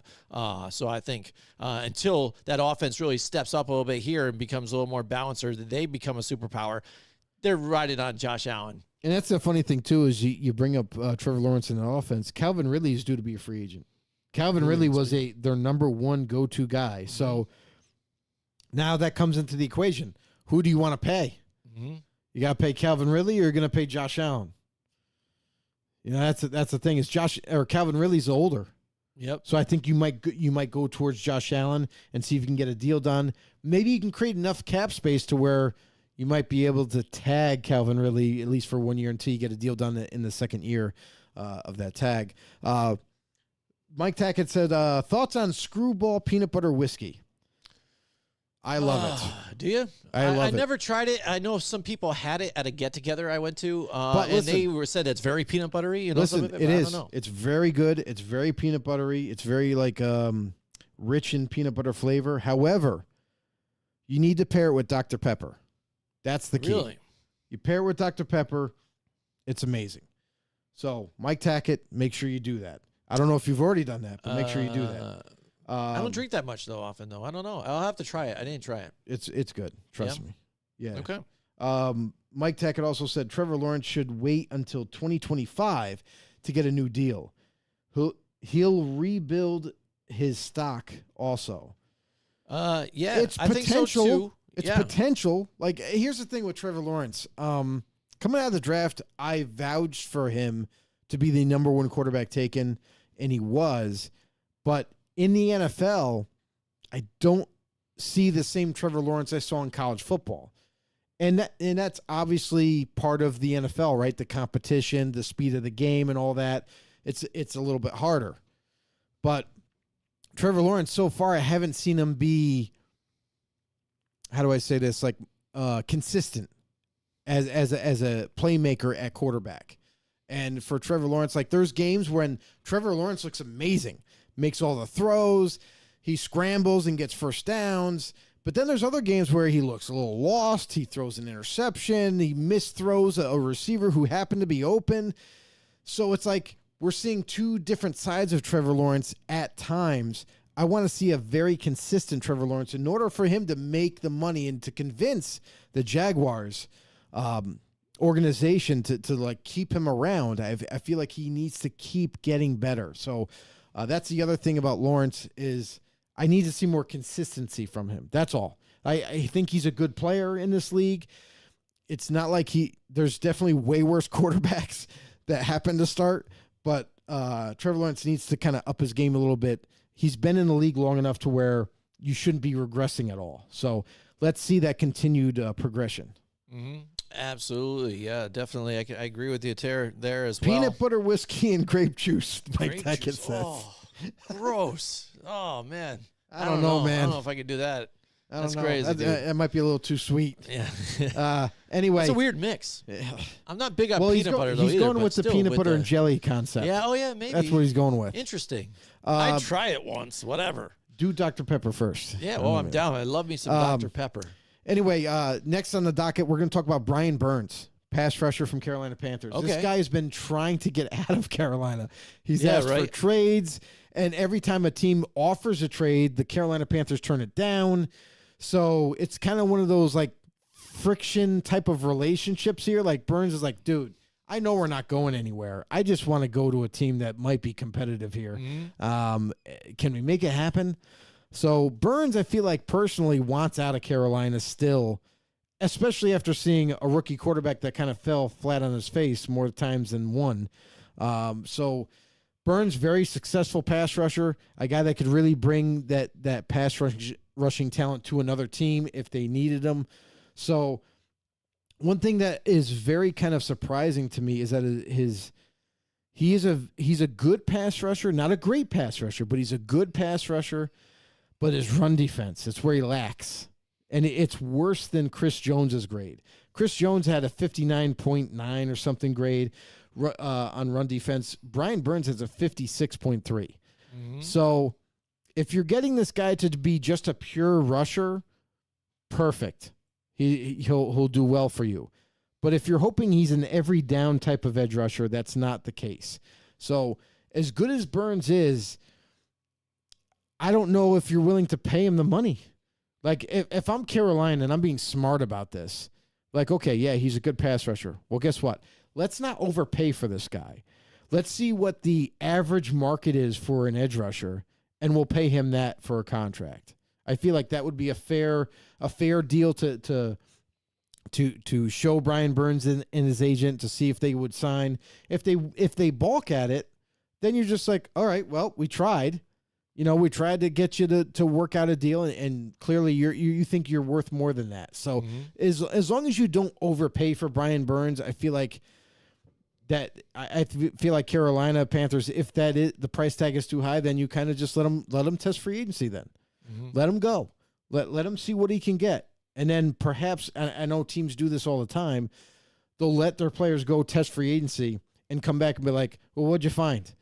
Well, I didn't get as much money as I thought I would get, so all right, we're going to re-sign you for this. Boom, sign here. So maybe that's a situation that Burns will find himself in. Yeah. I mean, again, when you're kind of a team, when they're struggling like that and they're looking to save any kind of great players that they do have, what I mean? They're like, please don't go. Just keep us. Come on. We promise you we're doing things. We're taking strides. Yeah, right. I'm going to fire this coach. I hire another one. Fire this coach. Get another one. And he's just like, come on, please. I'm going to shoot my brains out. I get it. You know what I mean? But we'll see. I mean, it's something for them, but they're rebuild mode too. If he doesn't want to be there, I also kind of look at it as like, whatever. We got a new regime in here. Let's just try and fix what we got. Let's take some picks and what we got and just move forward. Yeah.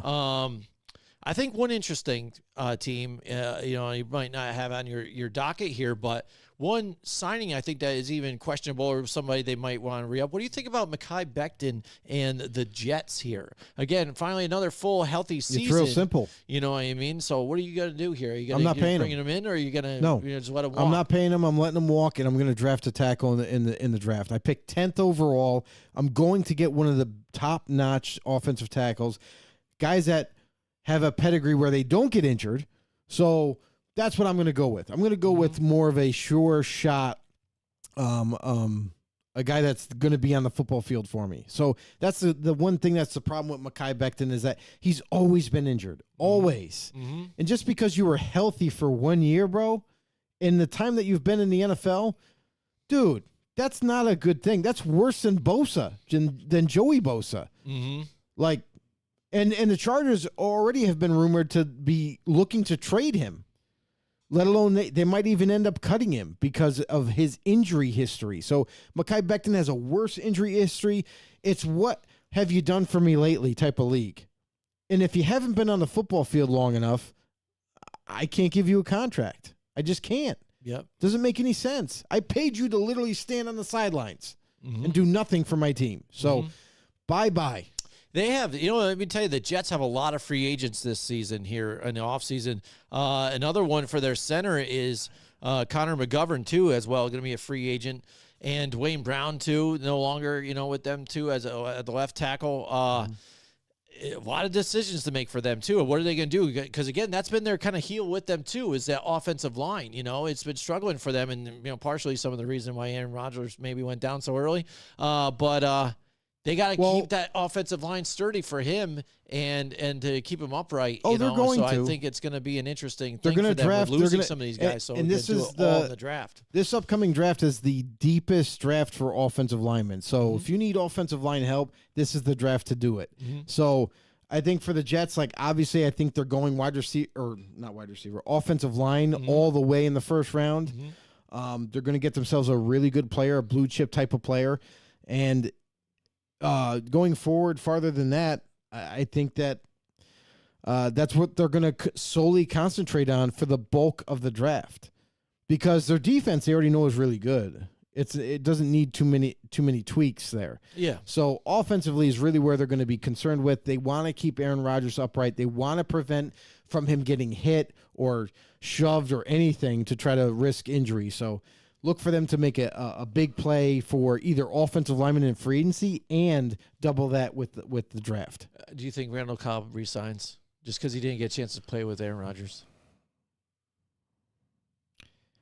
If it's me, I don't resign I him. don't resign him, right? Yeah, But you gotta say because as Rodgers is as a there- team, you're probably saying no. Because Rodgers is there, I think at the very least they might re-sign him, but it's not going to be any kind of money. They're like, it's "Here, going to you be want to like be able to play with your homie. Here you you want to play with Aaron Rodgers for Yeah. one last year before you retire because that's where he's headed. Yeah.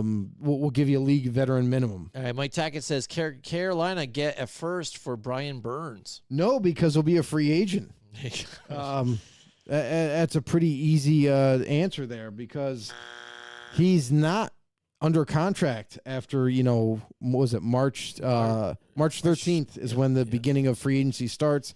The tampering window starts March 11th to the 13th. So, no, I don't think they can get a first round because he's not under contract anymore. So, unless they tag him and try to trade him or something like that, do I think if that scenario does play out, where they're going to try to trade him now and tag him, do I think they can get a first? I'm going to say no. I'm going to say that they can't get a first for him. They might be able to get a second because he's still young, he's still in his prime, and he's a pass rusher. Those type of things kind of go well together. So I don't think they'll get a first rounder for him. I think they'll end up getting a second rounder type of deal. But that's about it. All right, some big decisions for me, I think. One of the teams that, again, I was kind of surprised at what they were able to do, but pleasantly surprised with the Tampa Bay Buccaneers.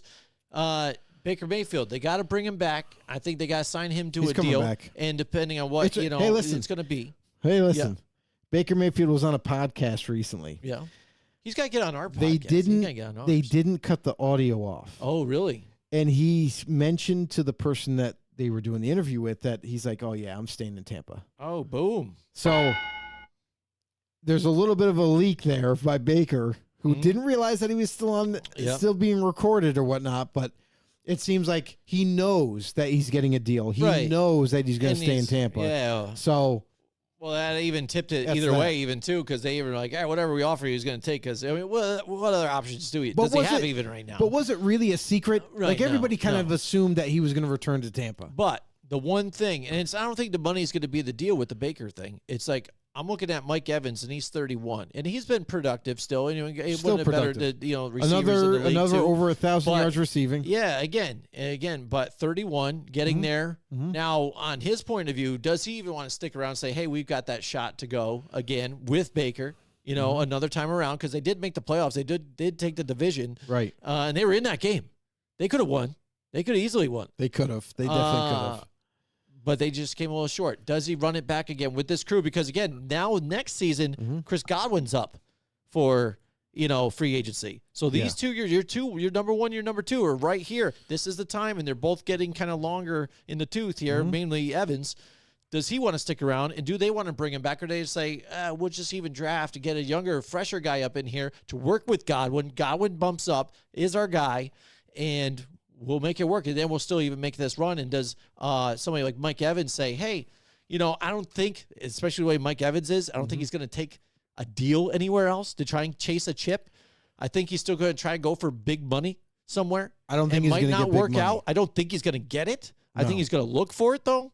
But also try and find a contender to go to. No, he won't get it because he's over 30 years old as a wide receiver. Devontae Adams got a pretty decent sized contract when he signed with the Raiders. The only reason why is because his productivity is through the roof. Still playing at a high level, but Father Time comes, you get a little slower every year. You're not as fast or quick every year.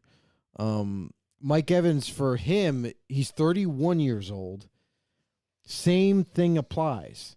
Whereas if you're Tampa Bay Buccaneers, the smartest thing to do with that situation is to move on from him. As much as you don't want to, as much as he is a nostalgic type of player that you would love to keep on your roster, there are so many wide receivers in this upcoming draft, and it is super deep to the point where it'd be stupid to ignore that.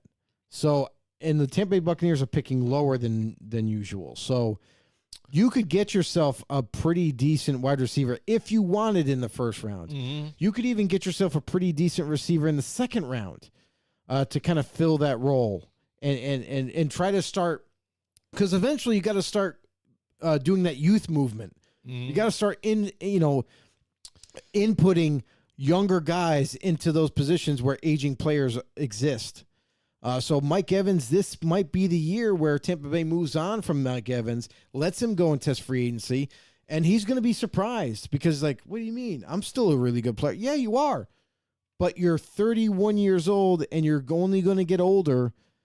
Look at guys like Odell. He didn't make a huge amount of money. Same thing that's going to apply for Mike Evans is that he's going to have sticker shock when teams are like, hold on, Mike, you're not 24 anymore. No, this is what we're going to offer you. Yep. Like, so it could be the $7 to $9 million range, and maybe he's looking at 12 to 14, and it's not going to happen. Yeah. So for Mike Evans, for Tampa, move on from him. And then I'm going to couple that with Antoine Winfield. Antoine Winfield's on the Tampa Bay Buccaneers. He's due to be a free agent. A young, very good safety. You got to pay him money. You got to. It's time for big time money now to keep him. So, a team like Tampa, like, you don't want to lose too many pieces, and you're already at risk for losing another corner, Antoine Winfield Jr. So a lot of money might have to be spread around. You got to re-sign Baker Mayfield. What's that contract going to look like? So there's a lot of tough decisions for Tampa. It's not just Baker. It's not just Mike Evans, but it also goes beyond that. So you have Ryan Jensen, who recently retired. Yep. So now they got to find a center. Like, oh my God, like Rome is falling. Yeah. Like, Who knows? what's going but they've on? been able to get it together too. Either way, with the personnel that they've had and they've lost, they surprised me this year what they did. All right, and like you hold said, on. with a wide receiver moving on. You remember with Minnesota had Stephon Diggs and they traded him away, but they went and got Justin Jefferson in the draft right after, and they haven't lost a beat. Well, they were lucky to get Justin. Let me tell you But that. there was a guy there in the draft. They were lucky to get him. So what else do we got? Taka said maybe Tampa Bay trades for Adams if they release Evans. They don't have to release Evans. He will be due. Yeah, he's due to be a free agent, so they can let him walk. So on that one. Most likely, if they don't tag him, he's walking if they don't agree to a deal. Adams is not going anywhere. Devontae Adams is not being traded from the Raiders. The only way that happens is if a team kind of overpays for him. That's it. That's the only way that he's going to be leaving the Raiders. As much as the Jets want Adams, it's not going to happen unless they give up a first and some other pick. It's the only way it's going to happen. Yep. $700 billion and $1.3 trillion. I want to. There's a couple other players I want to bring up. Both D tackles. I'm going to kind of group them together. Justin Medabuike from the Baltimore Ravens, a very young D tackle who's been balling like crazy. He isn't up to par as much as like a Javon Hargrave, but he's still a very young, a very good D tackle, does a lot of things very well. And Christian Wilkins from the Miami Dolphins, who I think rivals Medabuike. He is a little bit better. I would give him an edge being a little bit better for the Miami Dolphins. The D tackle there has above average grades in every category. So this guy can pass rush. He can play the run. He can do a lot of things extremely well. And he can also play out of position. I've seen him play DN for the Dolphins at times. And Medabuike, he's been just a D tackle. The one thing that I'll say about him is that he's a better pass rusher than he is a run defender. So almost like a one-trick pony in a sense. But Christian Wilkins, to me, would be the major player if he is to reach free agency. Now, we know that the Dolphins have to clear some cap space. Yes. To be able to re-sign Wilkins, they're going to have to do some magic with the contracts, restructuring, what have you. Maybe even they make some cuts to be able to keep Wilkins. To me, the advice I would give the Dolphins is to do what you can to keep this young D tackle that you have. You drafted him. You definitely need to keep this guy around. And he's a jack of all trades as a D tackle. For the Ravens with Medabuike, if the money is right and not too high, I would suggest to retain him, to re-sign him. But if he has some unrealistic, price tag that his agent is trying to fill in his head that he can get, then I would say let him walk, let him test free agency and see what happens. Because most likely you could say, all right, that's fine. If that's the number you're firm with, why don't you go and test free agency, and then call us back when you're done making your tour, and then we can maybe come to an agreement. So that's what I'll say about those two. Yep. I can see that totally there too. I think now you're talking about some of these teams that are also in cap trouble. I think an interesting team to look at is the Chargers. You got Jim Harbaugh there now, new regime, bringing these different coaches in. And then Former also now you're players. So you're jumping into this first time back in a long time into the NFL. Yes. And you're already in cap trouble. So what do? I mean, so you're looking at some of the free agents that are going to hit it. So it looks like Austin Eckler again. He's going to. I don't think they're going to bring him back again. He tried to hold out for a little bit. He was looking to leave anyway, trying to get money or whatever, and didn't happen. But Jim Harbaugh, for what he said in a presser is that he would really like to re-sign Eckler. Yeah. So it's Who nice. knows? That, We'll it's see what it's it nice is. that you want to. Yes. But That's what they all say. This is the NFL. This ain't college where you can kind of just like, here, recommit. Yes. You know what I mean? Like that's not going to happen, or transfer or whatever. So this is way different. So I'm interested to see how Jim Harbaugh and his staff handles the NFL every day. There's going to be a bunch of other running backs out in the free agent market too, and then whatever. People don't value the running back as much these days, but I know you talked about it in previous shows. There's one thing that Jim Harbaugh does, though, is like to run the ball a lot. So we'll see how much that goes into this offense. He's going to need multiple running backs. At least even on offense, on defense, Khalil Mack, all these guys like Keenan Allen getting longer in the 2-2, Mike Williams too. Right. Going to have to trade away some of these guys or restructure contracts here and there to figure it out to get this cap money down. And this was a team with you got the quarterback. You know what I mean? And you see that Herbert, Jim Harbaugh is in love with him too. He's like, I stand in front of him just like, oh, man, here, hand it off. Yeah, right?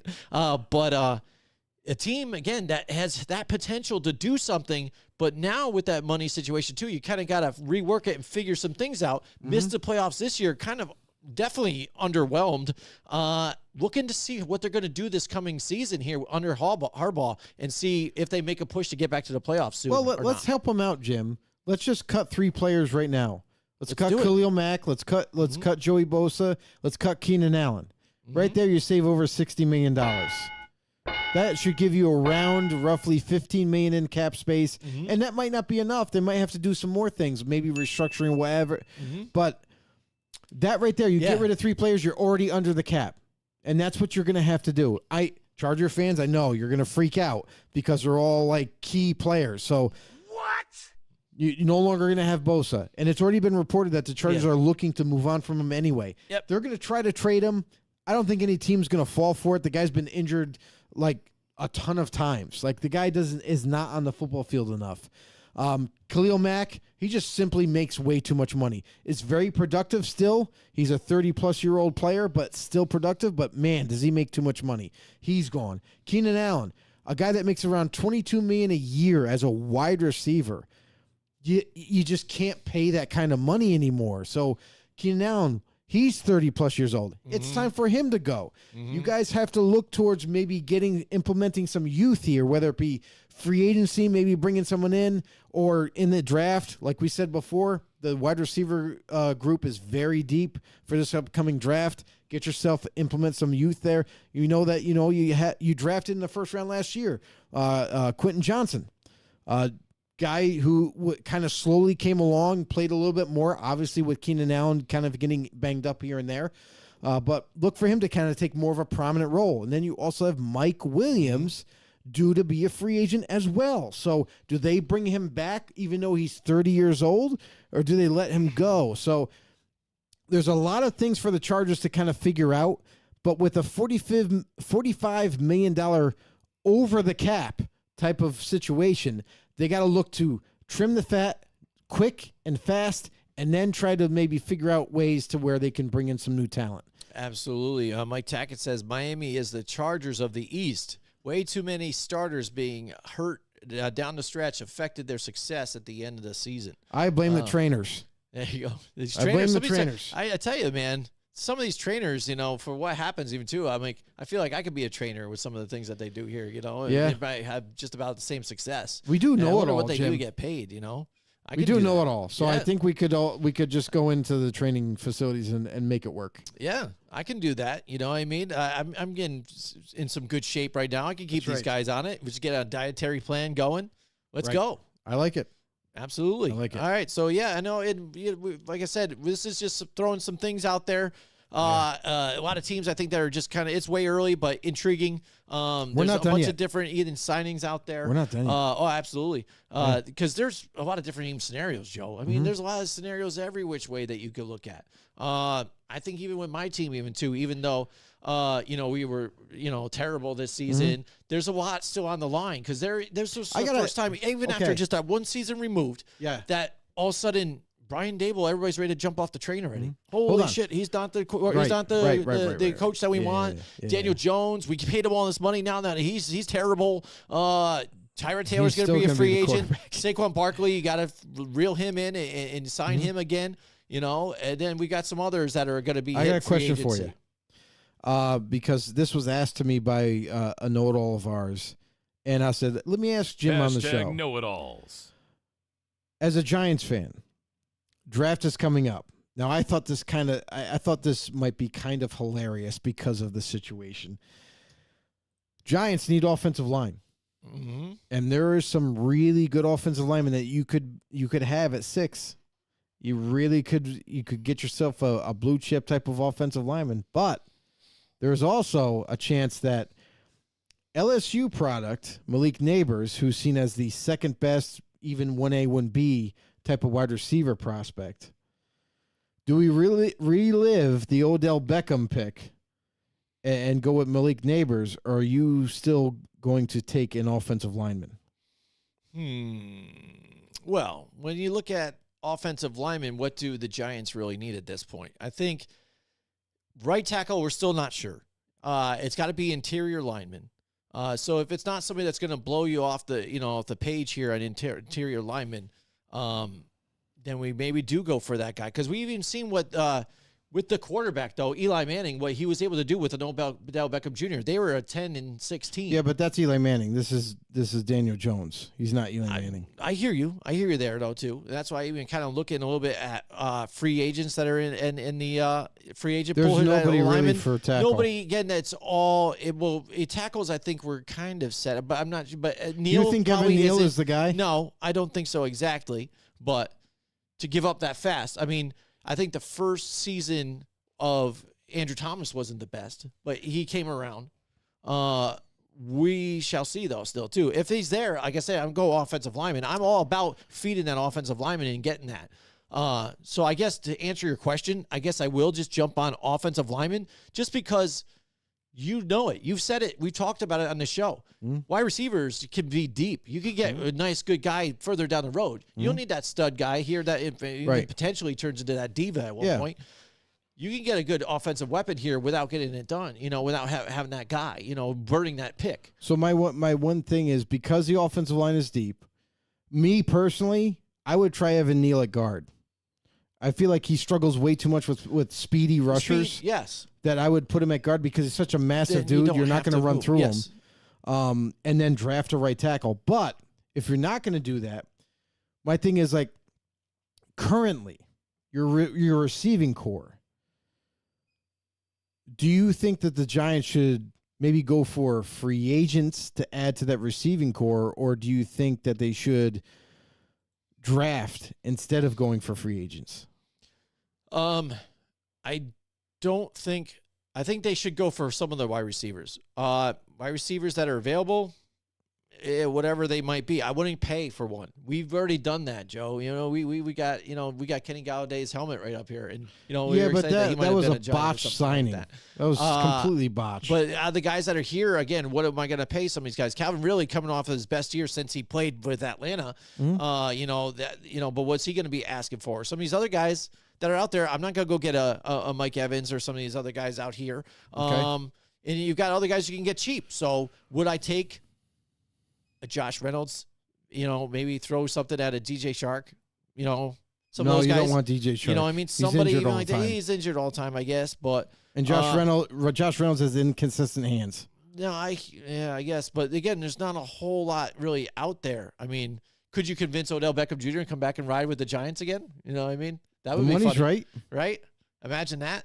That would be hilarious. But nobody's really blowing me off the door. So really, it's going to be a filler piece on wide receiver here. Mm-hmm. So I don't think you're going to get a game-changing wide receiver here. No, but listen, it's to upgrade your receiving core. I don't think you're upgrading that much more. Tell you the truth. Really? Yeah, I really don't. Wow. You think that much of the Giants receiving core right now currently?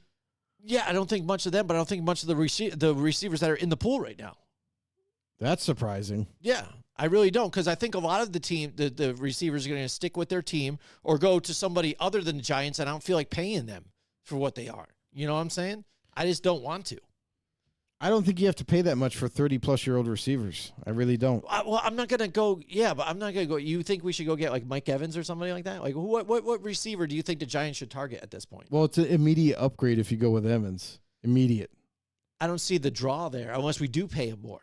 You know what I mean? There is no draw for him to go there. Do you think that if he goes there, he's like, all right, I'm going to contend with, the likes of, Dak Prescott and CeeDee Lamb and the Cowboys there. And then also we've got the Eagles on the other side who have some decisions to make on their defensive side of the ball too, because they're getting long in the tooth here, Fletcher Cox and whatnot. But do you think that he wants to be in that division to contend on that? It's always I a think close he wants division. to go to a winner. It's always a close division. And you if he never know does what's go gonna with happen. somebody that's not a winner, it's going to be about money. And I don't think the Giants have the money to spend on somebody like that. You know what I'm saying? I don't think Like you anybody said. that's a winner is going to be able to spend a lot of money. And I don't think No. and I don't think that you're going to have to spend. That's the problem, is that you think you're going to have to spend $20 million, $15 million on a Mike Evans. You don't. You don't. You just have to pay. You just have to pay fair value. That's it. So my thing is, I would be disappointed if we get Mike Evans. My thing is, if you get an upgrade at receiver, that's going to help your team. It's not going to be, and that's the other thing too, is like you still have to worry about getting Saquon Barkley to come back. Yeah. If you are able to get him, that's going to be well for you, but you still need that threat at receiver to at least be able to stretch the defense out to where they're not so focused on just Saquon. Because that's kind of really what's kind of held that offense back, is because I know they've been trying to do their best with upgrading offensive linemen. Yeah. But at the same time, if you don't have those threats at receiver and you just have a really great running back, no one's going to be threatened by the deep ball. No one's going to be worried about having coverage in the deep third. So I feel like that's one thing that the Giants may be missing, where it can really help this offense and maybe even help Daniel Jones as a quarterback to be able to have that confidence that he knows that he's not going to be put in a box and expected to be like, make these little throws. I think the problem that they the time. suffered too much last year was they were trying to go deep too much. And he's trying to look downfield, and he doesn't have that much time in that to. He doesn't have protection. Why would you do deep throws? So he does have. Yeah, exactly. So what's the change about this with getting another deep threat, or what do you think? And Mike Evans, he can be a deep threat as long as he out physical. But it doesn't have to be a somebody, deep threat. But he's not. Yeah, I'm That's saying, the well, thing. he's not really a deep threat to me. He's more like because I can overpower somebody He's an and all-around out physical player. somebody, and he can do your end zone fades, whatever, jump ball, go up for it, a one-on-one, and get it because he can outman you. But I don't think he's going to be a deeper threat for anybody. He's more than just a deep threat. He's a guy that can do all the routes. He's much of a deep threat. You know what I'm saying? I just don't think he is, and I don't think that's what we should be targeting. At this point. It's been proven already in Tampa. I think, again, Wandell could possibly turn into something. But, again, you got Jalen Hyatt who could maybe potentially go to that next step. But I just wanted to see him get more separation because he's got speed. He's got to be a potential to do something. I just don't know, just telling on how bad this team and how good he really is. I don't know if he was open in this. The quarterbacks just didn't see him or they were pressured too quickly that they didn't get a chance to get it out to him, and he was open. It happens. Or whatnot. You know what I mean? Oh, it does. It happens. So I can't say that, he just didn't play well. But Hyatt, but I believe, Jalen Hyatt was underrated coming out of the draft. I know I had him kind of high on my receiving group. Mm-hmm. I had him ranked pretty high because I did think that he could be a difference maker for whatever team took him. And he showed flashes, but it's only because he was limited in the snaps that he was able to take. later on down the season, you saw him get a little bit more snaps, and he started to be a little bit more effective in the offense. You got to let the guy start next year to really see what you have on an every down basis. So for the Giants, Hyatt is a nice piece, but you still need to continue to upgrade that receiving core for sure. I think you need to upgrade. Absolutely. I agree with you on that. I don't like doing it in the free agent market, so much. Because that's what's going to – with the whole point of free agency I get it. is not just to add talent through free agency. The whole point is to add holes that you have. Mm-hmm. So in the draft, you don't have to draft said position. Yep. I get it there. All right, so what do we got here to finish up? Jalen Johnson from Chicago Bears, corner. Guy is an amazing player, and I don't even know how people aren't talking more about this guy. I'll also couple him up with L'Jarius Sneed, another corner from the Chiefs. But I'll say that Jalen Johnson, to me, is my favorite corner coming out in free agency. I think any team that needs a corner, this is the guy you need to target. Absolutely. His coverage grade, his forced incompletion rate is 16%. It's higher than when Byron Jones was in his prime. We all know how good Byron Jones was. Mm-hmm. He had a 13% completion rate. This guy has a 16.7. So it's insane what he's able to accomplish. So I would say Jalen Johnson is probably the highest graded corner coming out in free agency. He's definitely going to try to test the free agent market, see what he can get for a deal. May the best team sign him, because I think Chicago, they're kind of in a unique spot where this defense, which had no holes, they've managed to trade away players. They managed to kind of try to bring in talent, but it was pretty lackluster in free agency. So Jalen Johnson, I would say for Chicago, they have a lot of money. If Jalen Johnson wants to stay a Bear, there's no doubt in my mind he resigns. They have the most money in cap space than anybody in the league. Mm-hmm. So with that being said, I think Chicago would love to bring him back, but at the same time, Chicago is very diligent with how they're going to spend their money. So Jalen Johnson, if the price tag is too high, I don't think they'll tag him. It's possible, but I don't think they will. He could be a free agent, but at the same time, the Bears could easily re-sign this guy if they wanted to. Yeah, and they definitely need to do well and do better at the defensive side of the ball to help them out this season. Mike Tackey, he's on Facebook now. He's bouncing back and forth, so I like it what he's doing with the demographic here for us. Should Mitch Trubisky sharpen his skills in the UFL? Birmingham just signed Matt Corral, making him and Jordan Teamu. Oh, yeah, Teamu means I love you. The two best quarterbacks in that league for now. I think that's a great idea, because I think there you can watch them shine, and because I really like Mitch still. I mean, even though again, he hasn't excelled as a quarterback in the NFL, but I could support him in the UFL. I will tell you that if Mitch goes to the UFL, he's getting the championship. He's going Mitch for the chip. He's going to win it. Especially if he goes with Birmingham, because again, Birmingham now has Matt Corral. They were one of the teams that I was watching, that was doing really well last year. So it should be interesting. I'll watch definitely too. The more of these NFL players, the thing is when they're linked like this with the NFL, if we get to see some of these guys trying to reformulate their careers, rejuvenate, or just go down there and still keep it playing, and I get to watch them still, it's just great to watch again. It just makes that football better. You know what I mean? Yeah. Because when you're getting these guys that are still NFL caliber, yes, they didn't get a chance to make a starter with some of the other guys here. They drop to this other lower level, and you get to watch it and see it. It's just better. It's going to be better on the field for you to watch than some of these guys that, hey, this guy played and this guy was D3, but now he's in here, and then they're fumbling every which way, making mistakes. He's going to make less, and it's going to look a little better for you too. So I think overall it's only going to be better for that league, and I think people will grasp onto it better. You know what I'm saying? Yes, sir. Yes, sir. Hell yeah.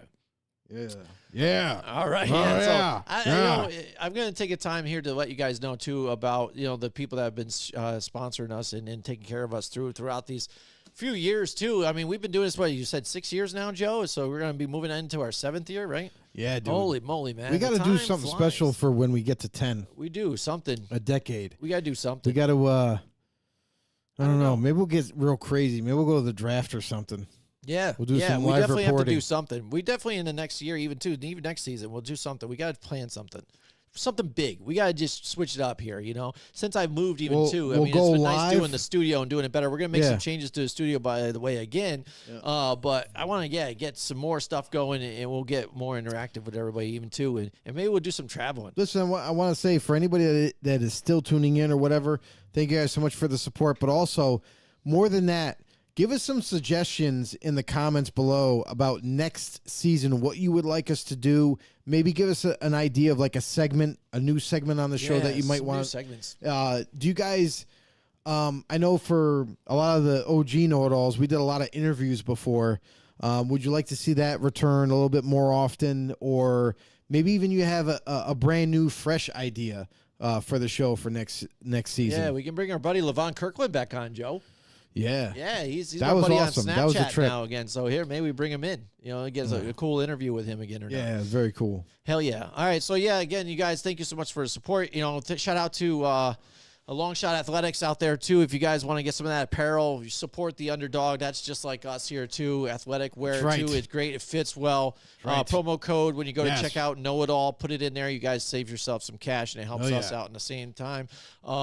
Again, great company, means a lot to us, and they've been good to us as well. And the OGs that have been with us forever here, that we really live and breathe and drink. It's Ray's Energy. I couldn't do it without Rays, Joe. And it's tough because I work continuous hours, and I come back here and I do this here, and we work hard for this. But raise them up at your checkout too. That'll save you some cash too on your Rays Energy. We love it because it hydrates and it gives you energy at the same time. That's right. There's nothing bad about it. I don't crash. It's amazing stuff. Yeah, and I would like to thank Captain Morgan. Captain Morgan. Thank you, Captain Morgan, for making the best rum in the planet. There you go. And speaking of even the picks competition, do you think we even switch it up from the drinking? Because, I mean, it's fun to do it, and we do our thing. It is rough the next day. But do you think we should maybe change into something else, like some kind of bet, like a dare, or like maybe somebody like the loser has to get one of those porn stashes, you have to actually have a mustache. I got one. You do the beard and stuff, but you just do you have to grow it out, though. Oh, like a Pringles beard I won't wear a mustache mustache, just so you know. I know, but that's what I'm saying. If you lose the bet, you have to. I won't, And though. it's embarrassing, though. I You would won't, have though. to. Why? But What do I you mean won't. you won't? What do you mean you won't? I will not wear a mustache. Why? It's annoying as fuck. Yeah, I know it is, but that's the whole thing. You're being punished. But I won't wear it. Well, you'd rather drink that thing again then too, anyways? Yeah. And not do it? Oh, okay. So then maybe, I don't know. I'm just thinking of something different. And then Try to maybe think something different. what about weekly things? Do we do weekly challenges for the weekly losers even too? Let us know in the comments out there, you guys, what you think too as It's well. up to them. They can do it out there. But there you go, Joe. I mean, here we go. It's been a great season again. Like you said, 6 years we've been at this. It was a great Super Bowl again. You know what? I'm disappointed about the win, but really miss Paul Matty didn't show up Paul tonight. Matty, he hasn't been around for the last couple. Tom Leiter.